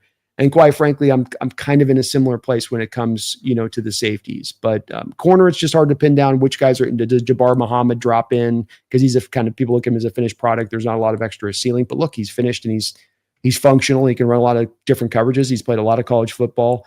Those kind of guys like that, if they drop down to Tommy Smith or Noel Williams, if he falls from California a little bit, those could be kind of some interesting guys. But I've got to admit, on some of the overall, just generally speaking, do you feel the same way that there is a bit of a drop, or do you like these guys a little bit more into that? No, there certainly is. In some position groups more than others. There's some cool value at edge. I think there's some interesting players there on day 3. If you don't get the nose tackle early, if you don't go Grant, or somebody on day 2, there's some pure nose tackle, like early down run stuffer types that you might be able to get on day 3. But my favorite thing on day 3 that I think there are multiple opportunities to get is I really want to come out of this draft with a tackle. Like ideally, I want a guy that can play both sides, like a young swing tackle. Like Josh Jones is not the long-term answer there. Right? He's not. I don't see Michael Jarrell being a left side player. I think he's right side only, which limits him. There are some guys in this draft I think can play either side. And I'm looking, as much as I love that we're going to get a healthy Abe Lucas this year, I think there's an opportunity that one of two things: either A, they just don't like the long-term prognosis of that knee injury, because it was very mysterious at first until they figured out how to fix it.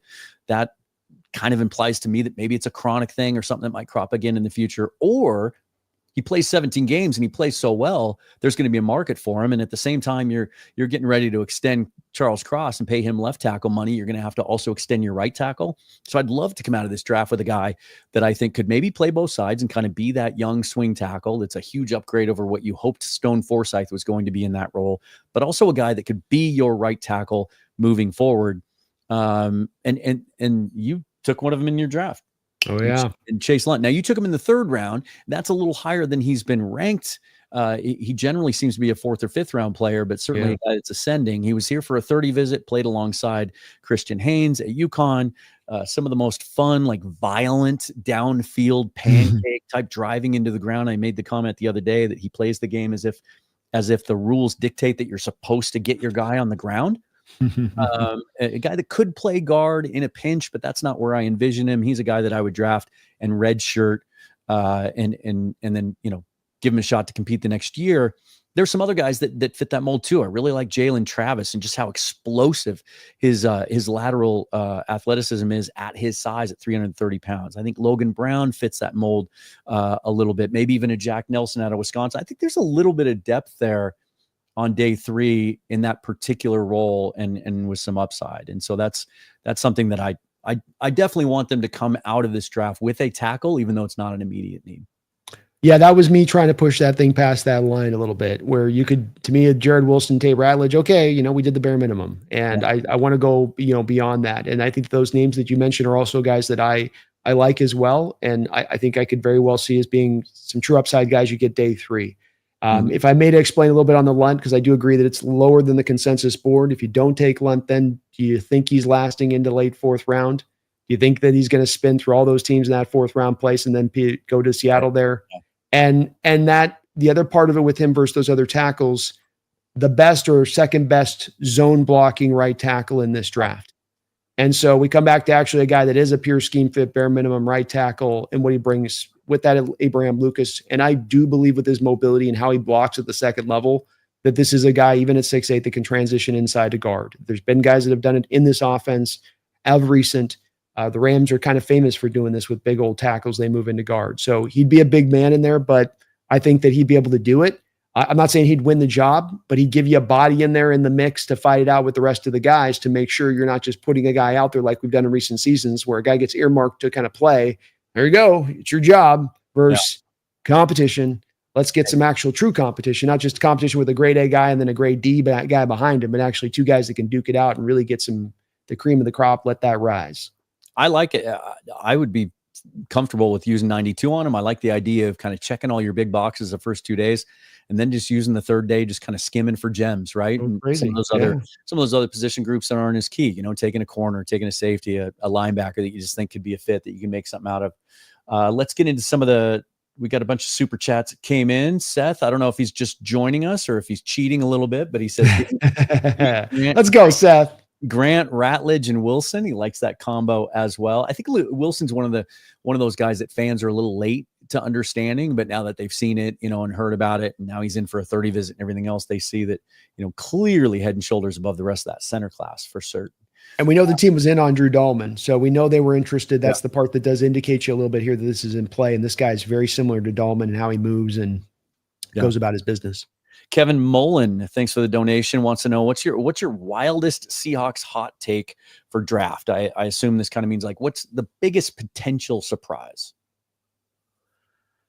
I really don't want Ty Robinson in the second round, which Tony Pauline was intimating today. Mm-hmm. I'm going to be legit pissed if we take Ty Robinson in the second round.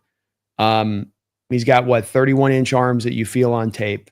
He gets swallowed up. He's not a double team guy. He's an attacker. He's got some skill. He's got some ability, but this is not a guy to me that should be anywhere near the second round for what you get from him on tape in that way. On top of the fact that he would add so much redundancy for a position that we already are tripled down upon. The most of his work will be done from a 3-tech.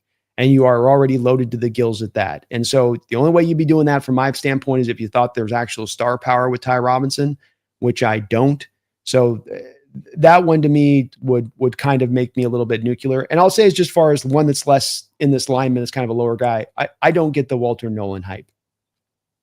I don't understand that. I didn't either. I saw nothing from him in Mobile at all. Like, I'd heard about what a disruptor he was and how he's a top 15 talent. There's some questions about his work ethic and things like that. Some whispers out there, but I just didn't see him win.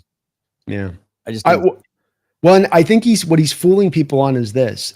That, by the way, that Ole Miss defense should have been way better than they were. Yeah. Way better that should have been a dominant Georgia style defense in how, when they won the national title a couple of years ago with the amount of guys that they're producing into this draft. And it says something that I feel like I got a little bit of we got a lot of underachievers out here. Is that what I got? I got a little bit of that. Is this locker room running a little light? It feels like that. And the Niners are supposedly very much in on Walter Nolan. And my dream pick right now is to see the Niners do the Javon Kinlaw thing once again and go back to Walter Nolan like they did with Kinlaw, getting all caught up in the sizzle.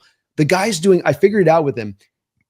Ole Miss had him from the 3-tech, just one gapping 24/7 because they're like quickness, speed, get his quickness, speed. So he's just going up the field constantly.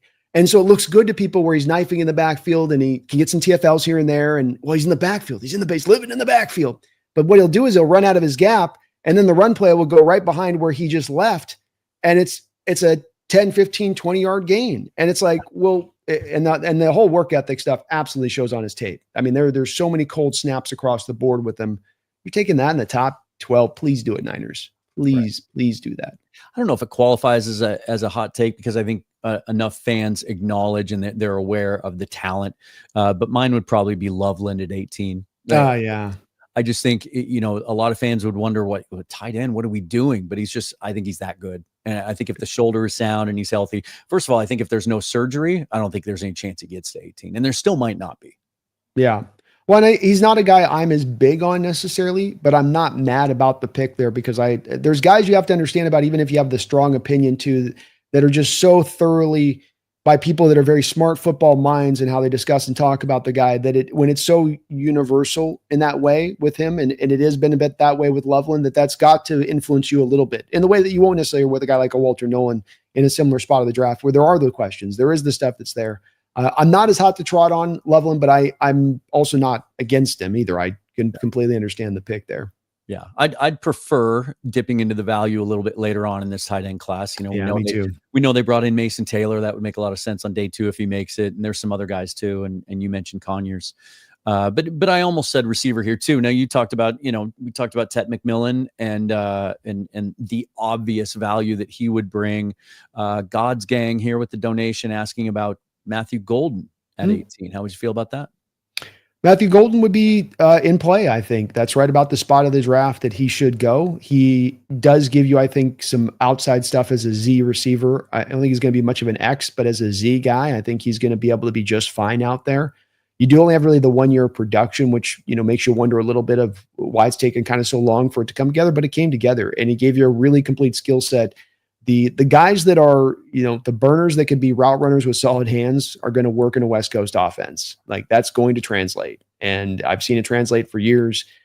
Size or not at times, as long as you're not 5'8" or 5'9", if you're just in the area where he's about at, you're going to be fine. You're going to make it work at that. And he's got such good route runner in how he creates separation that is really nice for this offense, where so much short passing requires these guys to create that insta separation if they can do so. We talked about the idea of maybe trading up a little bit from 50 into the early second round if there's a guy there. We were talking specifically at the time about offensive linemen, but is there another player that's in that kind of void there that when you do mock drafts you want and you just can't get him that you'd like to see him move up and get? It's a great question. I don't want to move up for him, but I sure like it better when Jack Best drops down into the second round. He's starting to go up higher and higher, which is pissing me off. He's maybe a guy that I think the Donovan Jackson question was a good one because that's such a great example of a guy that's going to go into that, if not late first, early second. You have to go get him if you want to get him. And he's also right there with Booker in that you're getting such a safe kind of pick with this guy. There's some upside too, but you're also just getting a plug and play guy that should be ready to go with some versatility in his case to play even some tackle. So that is a guy that I think was a really great example of one that you're kind of looking at that you have to kind of move up on that one. Mason Taylor, I did my mock on the NFC West Roundtable, and I lapped those guys, by the way. Like the Niners, Jesse took Walter Nolan and Travion Henderson with the first two picks was their first two. And I basically ran my kind of similar draft where I got Grant and Wilson and Ratledge in my first three. So I was running past them, dude. You're talking about this Jack Best right here. Oh, here we go. Here's the game. There's my dude right there. Catching it. That's my spirit animal right there. Catching it for his brother. That was a cool moment. My spirit animal. How do you not draft this guy? Come on. It's funny you mentioned receiver because for me that guy would be Higgins, Jaden Higgins.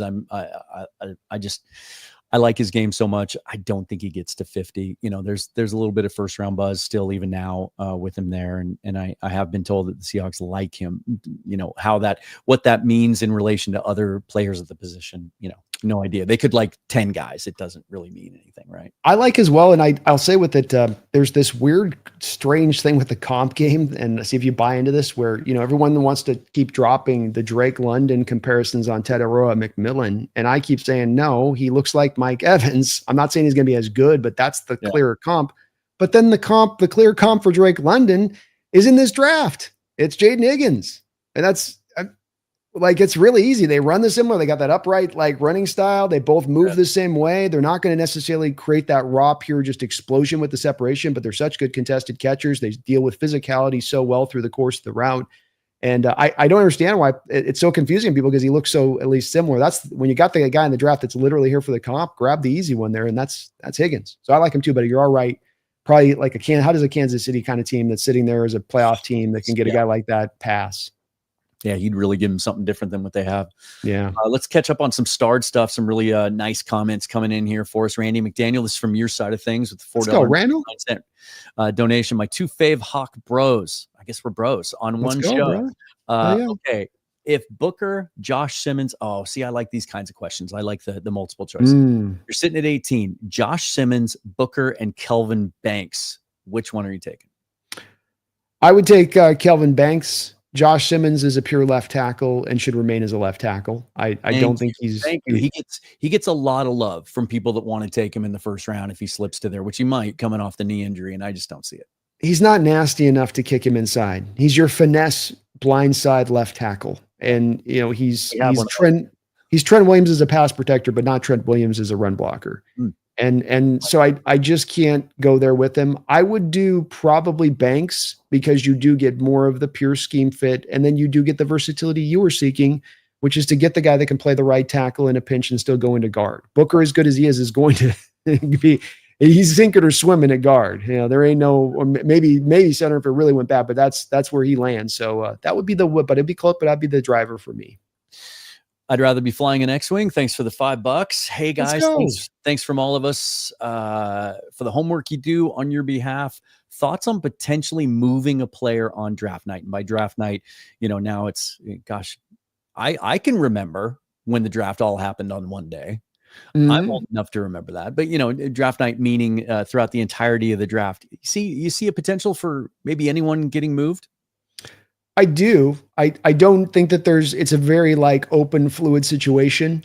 For instance, the quarterback, we have a bunch of teams that are going to be trying to bundle up and find out where the sweet spot is to be moving up. Do we have to move up in the first? Do we have to move just up in the second for a shock, for a Milrow, for, to dart? Is there a run? Do we have 3 quarterbacks go in the top of that first round? And the reason I ask this is that if there is that run that occurs and the team still needs a quarterback, does Howe kind of come and play in that way? And it makes that hard to predict.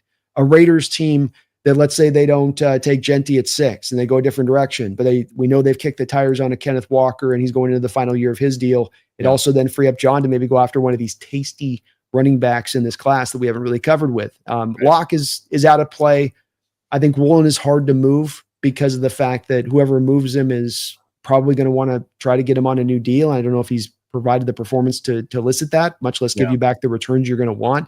I think both in Woolen and Walker's case, where it really boils down to is that you don't get the returns back. You may be willing to do it, but you just don't get the returns back to necessitate it. And I'm just not ready to give up on Rick Woolen yet. I mean, I'm okay with that. Yeah. It was only a year ago that, Leslie Frazier went on Move the Sticks and talked about how high they are on him and that they think he could be a guy that shadows and follows wide receiver ones. I don't think that opinion has changed. I know there were some questions last year about his commitment off the field and that kind of thing, but and I think if there were big enough concerns on the part of the organization in that regard, he would have been moved already. Mm-hmm. I think it would have been an off-season move, and they would have taken care of that, and maybe gone out and been a little more aggressive at that position at free agency. I don't want to give up on him yet. I want to see what he can do with one more year under Macdonald. How will make some sense, as you said, like you get to day 3, and there's been a run on that second and third tier, that lump of quarterbacks. The McCords and the Ewers and the Howards and Milrow, they're all gone, and there's a team that needs to hedge. Maybe Pittsburgh is just tired of waiting for Aaron Rodgers, right? They need something else there. Another team that, Minnesota, I think makes a lot of sense. They've been looking for a veteran. They made an offer to Sam Darnold. They talked about Aaron Rodgers. They tried to get some guys in there just in the event that JJ's not ready yet, either physically or mentally. That maybe you get to the 6th round and those guys are gone, and they toss you a 26 pick. Right. A conditional pick or whatever based on playing time. But of that list that X-Wing gives us there, I think that's the only one that really makes sense. I agree with you. I think that just doesn't, it would have been done prior. And as you were talking, I was trying to think about it. Do we have ever, under John Snyder's entire time here, any time during the draft that he's moved a player from the team for a pick during the draft? Mm-mm. He does it in advance. It does in advance to your point on that. So I think instead, probably the other side's likely is that if you're going to do anything, you're probably maybe going to end up moving a pick for one of these players, which brings me to a place I wanted to ask you about, which is, are you kicking tires on either the Watt or the Ramsey situation? I don't know about those two, but Hendrickson, hell yes. Like that is, I think, something that there's, certainly since he went on that podcast a couple of weeks ago, talked about how upset he is. There's been no reported progress in a new contract for him. I think if Trey Hendrickson's available still on day 3 for a future pick, and, the Seahawks certainly have their cap situation moving forward is as good as anyone's, and they'd be in a position to be able to extend that guy. I think he would be in play. Jalen Ramsey, I'm not so sure. Thought about that for a minute when he became available. Don't think it would cost much. Could certainly fit him in the salary cap. I just don't know. I know his production on the field kind of is triggered by that edge that he plays with. I just don't know that that's ideal for where this roster is right now. And TJ Watt, if he is really available, I'm taking that phone call. I'm looking into it.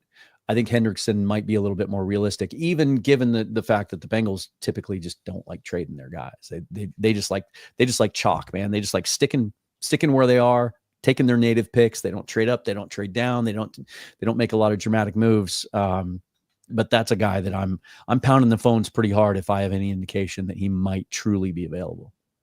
Understandable there. And I'm a little lesser on the Hendrickson one. I'm a little bit on the Ramsey because it's just such a buy low situation. It's a 4th round pick and he's not going to cost you anything but the base salary basically and a little bit of tiny bit of bonus for the next 2 years.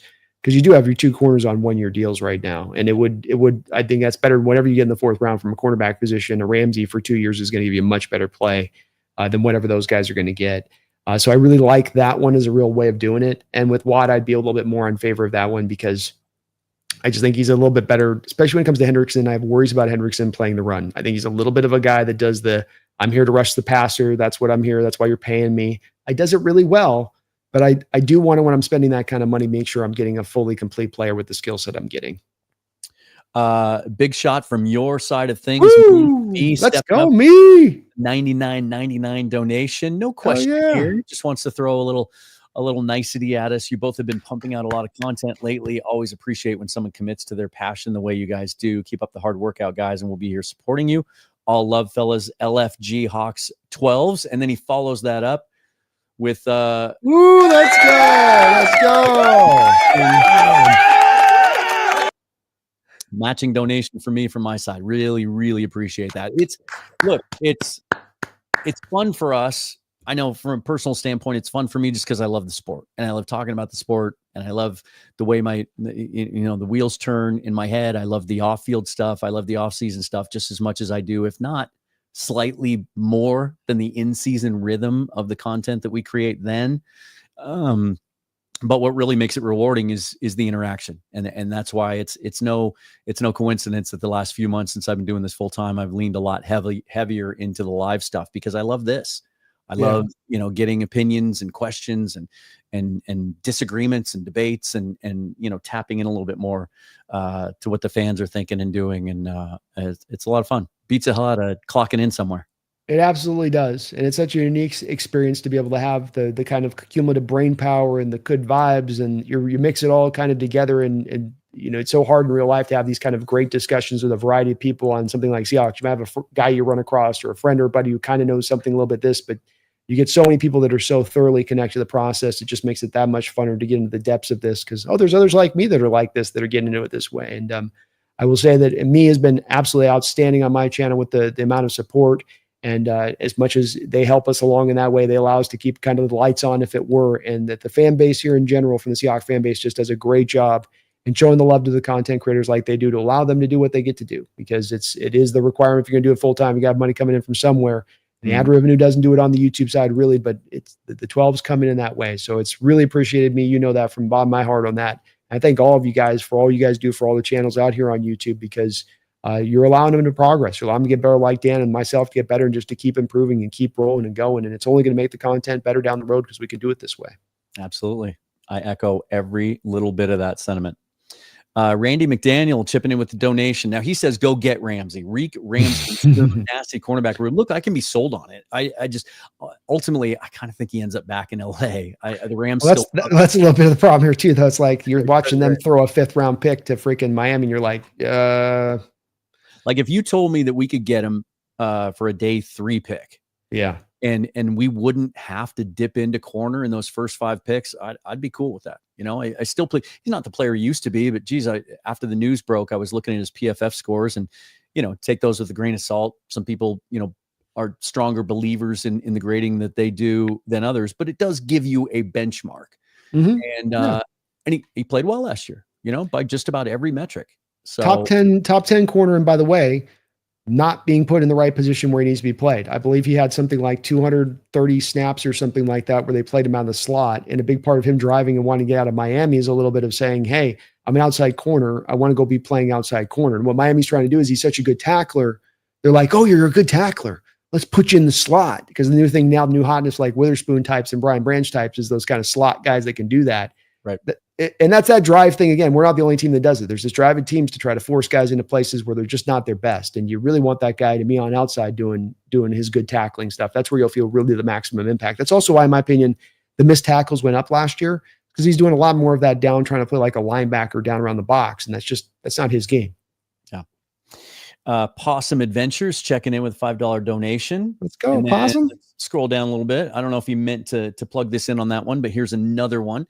Love the avatar there. Love the dogs. When Seahawks take your advice and pass on interior offensive line, please don't be complaining about their offensive line. 20 plus teams looking for interior offensive line. Also, yeah. So that we can firmly put him in the group that wants guard no matter what. Vontae Mack, no matter what, at 18. I get it, and I've heard the sentiment as well presented to me a few times, and I think it's a fair sentiment to say on that. I think that a draft is not just to improve your offensive line group. It doesn't just have to be targeted and into the one place to do it. And at the end of the day, as bad as the offensive line is, There are things that are higher priority than other things when it comes to philosophy and how a football team is run.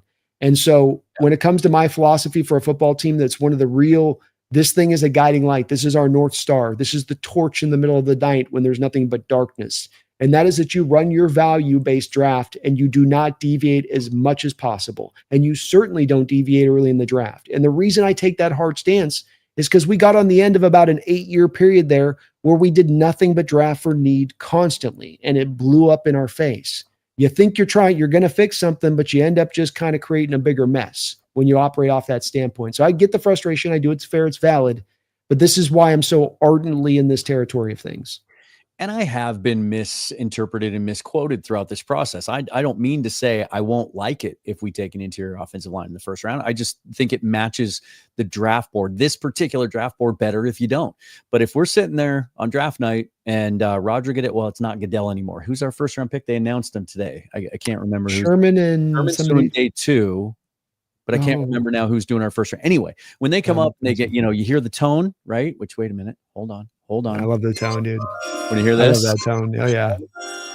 And then the banner comes up on the bottom and it says the Seattle Seahawks, the pick is in, Seattle Seahawks select Gray Zabel or whoever.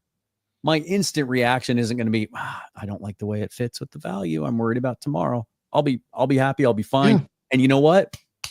It'll be like John Schneider can rest easy. Jody Allen can go to sleep. Everyone, the monkey's off their back, right? And then you can just have a stress-free the rest of the draft. I can see it, and it ultimately may happen. I don't think either of us are saying it's not going to, or there's no way. It's in play. It's got to be one of the scenarios. I think you bring up a great point. As ardent as we are in this direction of it, in this particular situation, if you do that, you'll understand it. Look, John's painted himself into a corner here a little bit. He has. You did nothing in free agency for what was a near league worst offensive line unit. So this is a little bit of let's find any port in a storm kind of situation going on here. And I get that. I touched on it earlier, but that is what's different about the process this offseason is in the past. I can't remember the last time we went into a draft with as glaring an obvious need, one that he's acknowledged every single week on this radio show that he does now, where he's been a little bit more transparent than he's been in the past. It clearly looks to me like a conscious decision, because I think when you look at how they've kind of done things in the past, and going back to like the Luke Jokels, right, of the world, and some of those spots, and Hankins isn't a good example because he was signed after the draft last year. Yeah. But just they clearly made a choice. They took their shot. They took a legitimate shot at Will Fries, right? Offered him what would have been the biggest contract they've ever paid to an offensive lineman in their history. It didn't work out. And then they didn't panic. They didn't just go sign the next guy because the perception was that they had to. So, and they can talk all they want about how much they like the guys that they have. They clearly are targeting that position in this draft. And it could happen at 18. I don't think either of us are saying that it won't. I would be utterly shocked if they were walking through the first 2 days of the draft and, we don't have 2 offensive linemen somehow or another through those 5 picks. I would be absolutely shocked. And John walked in, remember the last time we can say maybe you walked into this was that first place where you started to take the off-road to value, that Charles Cross, that Abraham Lucas draft. You not only need a left tackle, you need a right tackle too. Got it figured out. Yep.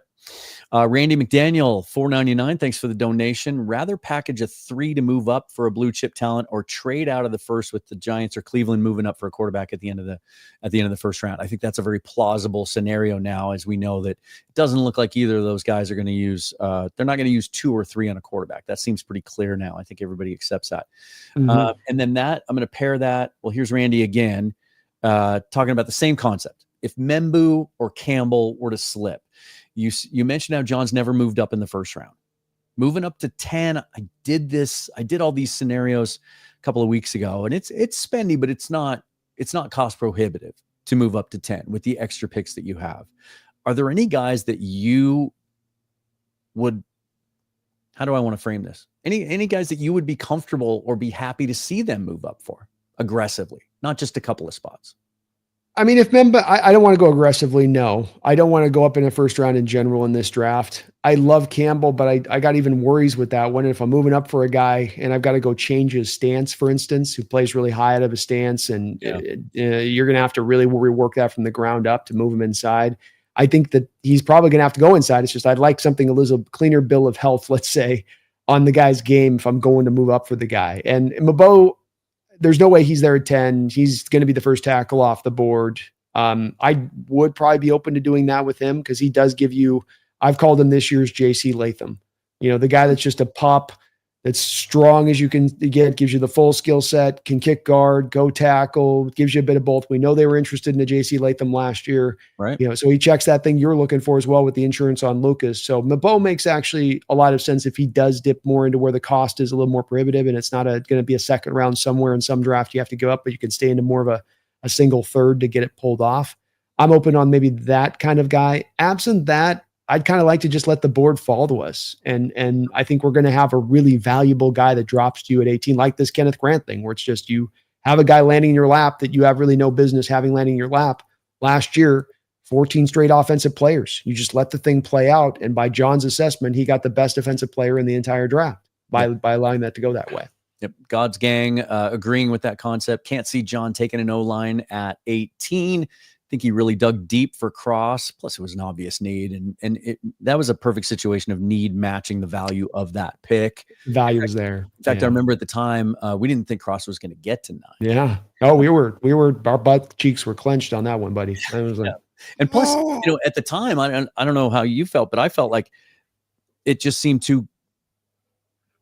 too good to be true, too much the right thing. I didn't think it would happen. And that was one of those picks where when I saw the Charles Cross name come up on the screen, that I think that's when I really realized that they had changed their process and changed. Yeah, me too. I thought, wait a minute, I'm not used to this. This isn't right.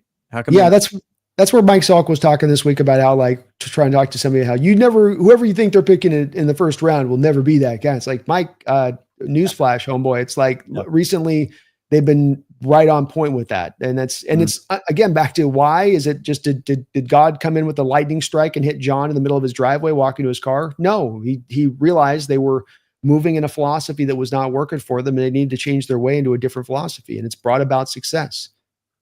Randy agrees with Kenneth Grant, says he's a better prospect than Jordan Davis or Dante Poe. And Davis went top 10, didn't he? No, he was 14th, 15th-ish in the draft. But I think Poe might've been up in that high spot. I do think Randall's right. I think that's better. I think the Haloti Ngata camp it's pure and it's true. It really is. Possum Adventures checks in with another $5 donation. How many blue chip players do you see in this draft? At 18, no matter who you draft, they will be overdrafted. That's true. I mean, I guess you can't overdraft if that's the only place you're drafting from, right? You can only take the players that are on your board. And if all the blue chips are gone, what else are you going to do, right? Well, that's where there's uniquely, though, from my standpoint, 2 blue chip players who could fall. That's and like my proof that this can happen is it happened last year. Michael Williams and Will Johnson. Okay. So, I mean, and my proof on this, Possum, would be that last year's draft would be an ideal of this. From John's standpoint, whether we agree with it or not, it's kind of for this exercise, it would be irrelevant if you think Byron Murphy was a blue chip prospect. He believed it. He thought that's the best defensive player in the draft, and he got that guy at 15. So if it's been done once before, Jared Verse last year, if Byron Murphy's not the best defensive player in the draft, is Jared Verse last year? Where did the Rams get him? 19. Looks like he's got maybe some star potential there as a player. And so and I think what's built in this with Possum on this a little bit is that, and you're right to think this, is the organizations are so smart and they do things on the right way and they've done their homework and all of the building process and it all builds out. But I think that there's a lot of variance organization on the intelligence factor and what's driving them to pick. Also you have guys that are, maybe they're close to being on the hot seat. Look at the Giants right now. You got a head coach and general manager that are literally fighting for their life to keep their job. Is that going to impact their decision-making? You better believe it will. Absolutely. So it's guys drop. And in this case, and the reason I bring up Michael Williams and Will Johnson, you're going to maybe be able to take advantage of an injury situation to have them drop to you. But again, I can back this up with recent history and that you got a blue chip player in Jackson Smith and Jigba. You got maybe the best receiver in that draft, absent Puka Nacua, at number 20 in that first round. And why? Because his whole final year in college, he had dealt with that hamstring injury. So if it's happened before once, it can happen again. Yep. Keep the faith there. There may be a possibility one of these two guys, especially in Will Johnson's case, didn't run a 40. Teams are worried he's a 4.6 guy. He plays off ball and zone. These things might be enough to get teams that kind of like just, eyes start to avert and go in a different direction. That move. Possum touches on something here that I think is a very common mindset among a lot of the fan base. I have discussions almost on a daily basis about similar ideas. And first of all, I like the baseball analogy here. He says Zabel projects as a Pro Bowl 5-tool player, calls him a 5-tool player. Well, maybe the Mariners could use him. He could double dip, right? They need all the hell they can get. Build that lineup. But he says D-line is set. And as I presume as a reason that he doesn't really favor going defensive line in the first round. And this is something that comes up every draft year, right? Fans look at the roster and they see the starting lineup and they think they're okay. I worry about that defensive line because it's thin. Like we're talking Leo Williams, Byron Murphy, Jaron Reed. Where else do you go? Right? Jaron Reed's a 32-year-old player once the season hits, and Byron Murphy's coming off we all like him, but he was banged up, right? He got hurt, kind of taken on, as you said, some of the punishment of the role they had him in. Leo Williams, we love Leo Williams, but he's on the other side of 30. And then what do you have after that? I mean, Mike Morris didn't take a step forward last year at all. That was really disappointing for me to see. Cam Young has given us nothing. Like there just isn't, if one of those guys goes down, you're in trouble. And not to mention that, that position group, as much as any on the field, you don't just play your starters the whole game. It's not like the offensive line where those guys, they'll log every single snap. Like you got to rotate those guys through. I think they need to add 2, to be honest. I know in your latest mock, you did that. Maybe 2 guys that look a little bit differently, right? Yeah. I'm not comfortable with where the defensive line is as a whole right now. No, I'm not as well. I think that there's a couple places to pinpoint. You touched on some really good spots that are true to this. There's a little bit of this interchangeability, I feel like, that does exist from the fan's standpoint on 3 techs to 1 techs. And I'm very much a driver of this. This does not work this way. It just does not. Did Mike Macdonald and his defense in Baltimore Ravens rock 2 3 techs out there at one time? No, he didn't. No, they didn't. Michael Pierce is a nose tackle. They drafted Travis Jones. You want to talk about a reason to believe Kenneth Grant's in play? They drafted Travis Jones. He's been a success story there at Baltimore. He had to wait behind Michael Pierce's, and then that because they drafted, they didn't just go with one guy. This back to my point again. They had depth there. They had quality. They had guys you could go to at that nose tackle position specifically, not 3 tech. And I thought with Jaron Reed when he came back here, he was going to start to play a lot more nose tackle. He hasn't. The team's kept him at 3 tech, and he's been good there. I like how he plays. And Leo's as a 3 tech. But Byron Murphy's not a 3 tech or 1 tech. It's not what he is. He plays like, if you have the PFF rating, he's a 64 rated player out of a nose tackle position, if that's where you're going to line him. And he's going to get about like a sack and a half a season. That's where you're going to play him. That's what he's going to do. That's not the best utilization of him. He's not a dominant nose tackle. He's not an 88 graded nose tackle that just tears the run apart. So you want to put him in the right spots. You have no nose tackles on this roster. I know we want to get caught up on no left guards, but you have no nose tackles. And you can miss me with Cam Young. We haven't seen jack diddly squat out of that guy. And quite frankly, the tape coming out of Ole Miss wasn't that great anyway. Just wasn't. There's a lot of projecting going on with that guy. So you need 2. You're down 1, you need 2. And let's go back to the edge as another spot too is on this defensive line.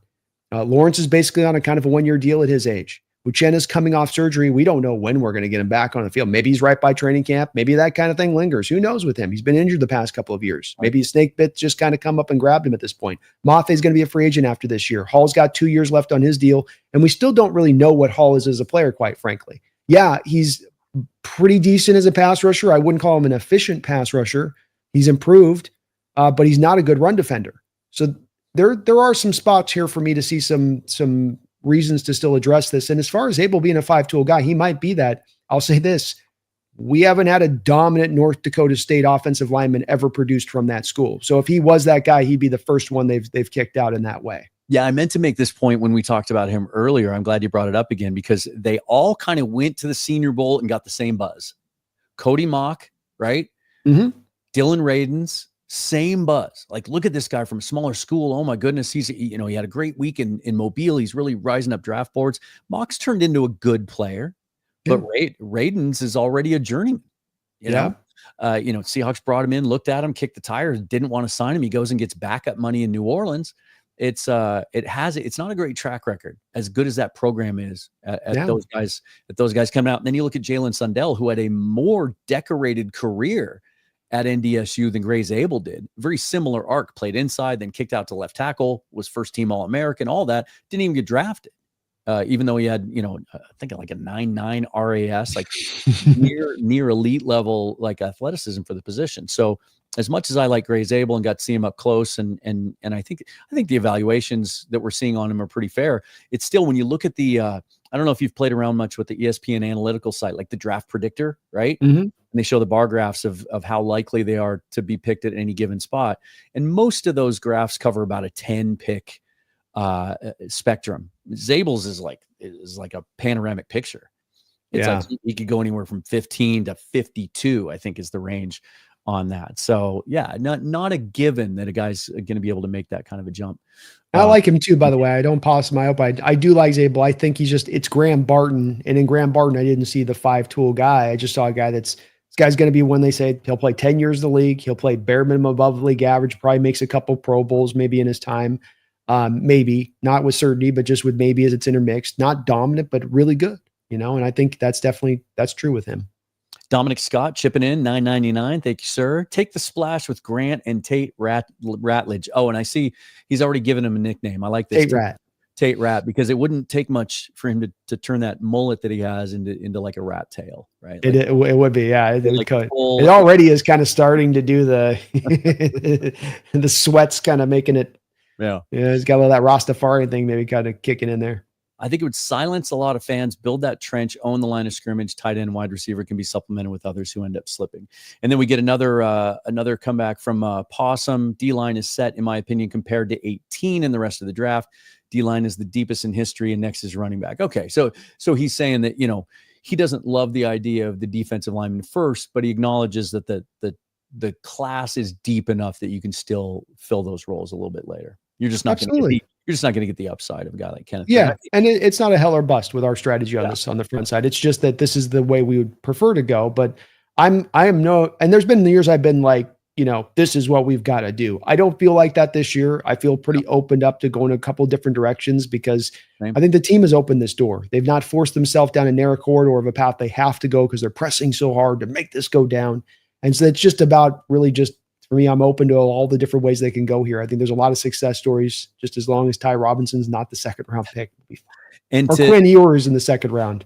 And to his point, Daniel Jeremiah has been saying this for a while. He calls it a starter draft, not a star draft. And in particular, I think I have the number right. I think he has 24 starter grades on defensive tackles in this draft. And he says that's roughly double a typical year. So yeah, lots and lots of depth there. There's no doubting that. I would attest to that as well. I will say that there's more of the nose tackles we get. They are predominantly 3 tech-ish guys, but we do have a good more depth, and there's easily triple the amount of quality nose tackles that we typically get.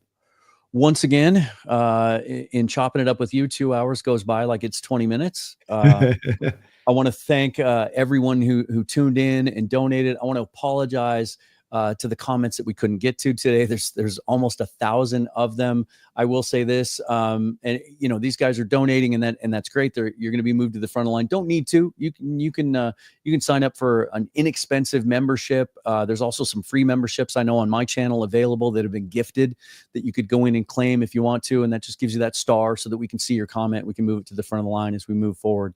But lots of great stuff from y'all, and appreciate y'all being here. And as always, Brandon, appreciate you taking the time to hop on. Always love your insight and the work that you do on the draft. And as soon as the draft is over, I gotta pack all this stuff up. We're gonna be driving cross country to our next stop, so I'll be dark for a couple of days. But then we'll have to catch up again once we get settled back in and look back on who we actually did take in this draft and kind of size up the roster at that time. Absolutely. I might need you to be walking me off the ledge or something at that point, Dan, so I hope not. I think they're going to do really great in this draft and because they were operating from their life philosophy, but yeah, we got to do this again into next week or not next week, the week, as we get into next, once the draft culminates, come back and chop this up and figure it out. I thank you for having me on, man. I love doing this. I know I keep saying we got to get you back on my side too on that. So. We'll anytime. And looking ahead, just so everybody knows, we've Brandon and I have already had some discussions about going to Mobile together next year. Doing it. And working together. That was one thing that I realized right away when I was down there this year, that it would have been much easier to kind of navigate everything and take everything in and also just be able to have a discussion at the end of each day and kind of rehash what we saw rather than flying solo and doing it that way. So I look forward to that. And that'll be here. I really want to do it. Yeah. I'm in, man. hopefully it'll be on the heels of a really successful Seahawks season and a deep playoff run with spearheaded by a terrific draft class, which we're going to see solidified here in about. I want to see it, brother. I want to see it, man. Let's do it. All right, man. Just a quick plug. Between now and the next 7 days, what are you doing over there on the Hawks Nest to kind of get ready for round one? We're going to be recharging up here, going through the last bit of tape this weekend, kind of getting everything right. I've got a mock off with the Seahawks Brendan Nelson on Monday. We're going to go head to head on that. I believe on my roundtable show, we're going to do a 32 team mock with the NFC roundtable, working with all the individual content creators on that next week. And that'll be a lot of fun running kind of a first round to see how that can maybe play out. Cause those guys are tapped into what their teams are doing and maybe get a bit of a better idea as to what's happening. And then just end all day through the draft, be doing 40, 50 hours of streaming there over about that 3 day period. So I know you'll be right at that same spot of it, just nose to the grindstone. Yep, absolutely. And just a little programming reminder. I'll be publishing my final perfect ideal on Monday. And this is the one where rather than kind of what I would like to see them do or how I would do things if I was sitting in John Schneider's office, it'll be my predictive draft that I give me one. Give me one of them. I'll zero in on what I think they are going to do. So I want one, Dan. Give me one of your picks. Right now, I'm still leaning Grant. That's the way I've been all the way through the process. That's the guy that I fell in love with and that made the most sense in February, and I've stuck with it all the way through. And when I find myself going a different direction, I tend to catch myself and realize that it's just because I'm trying new things. But so the old adage that when you're taking a multiple choice test, if you're unsure, you stick with your first gut instinct, and the first answer is typically right. And that's the one that just makes the most sense for me each and every time. So I'm not guaranteeing that's going to be the pick. I'm not giving away any spoilers here, but that's the way I'm leaning right now. Some pretty significant new information would have to come out, some pretty well-sourced information between now and then, I think, to move me off of that. The question will just be, do I stick at 18 or do I take him a little later? That is the rub there. John loves to move back, man, and getting one more bite at that day 2 apple would be pretty damn tasty.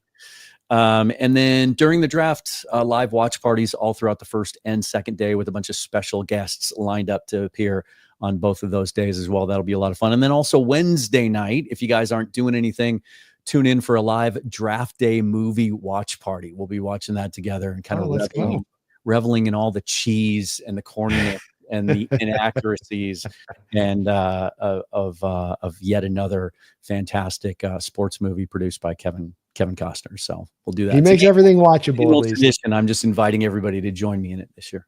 Let's go. It's watchable. It's a fun movie. And there are some elements that they do kind of, get into the right kind of neighborhood on. So it's at least close enough, but there's very rare movies ever try to even get into that proximity stuff. I wish they would. Moneyball and that kind of movie, it resonates with people. They love watching it. So I wish they would do more of it, but I think they just think there's such a limited, maybe there is, but that audience will go, check it out. Yeah. Whatever limitations exist. Just the fact that Hollywood went all in on such a nerdy, like sports oriented topic like that. That was fun. I love how they had to create the romance though. They're like, I don't know if we got him. Let's throw Jennifer Garner in and have, let's just make sure we're kind of hedging our bets here a bit. Cause this might be too dry. Yeah. Don't get me started. I don't want to give away too many of my thoughts before the movie comes around. We'll have a lot of fun talking about it. Anyway, that's going to do it for me. That's Brandon. I'm Dan. Be sure, if you're not already, subscribed to his channel. If you're from my side of things and you're not subscribed to him yet, and vice versa, I would invite anyone that watches you that isn't subscribed to my channel yet to do it. I think I'm this close to 8,900, another little milestone as we push towards 9,000 subs. So hopefully we'll get there by the end of the draft. But appreciate you being on the show as always, and we'll talk soon. Let's wrap it up. Let's say goodnight. Thanks for all the donuts, guys. You're awesome, man, for that big $100 drop on both sides. Absolutely. Thank you, me. Thanks to me. Thanks to me. He's a hero out there. Well, I appreciate you for having me on, Dan. Let's do it again soon, and let's go kill this draft, Hawks. Let's go get this thing done. Come on. You got 5 picks. Forever and always go Hawks. Thanks, man. Go Hawks.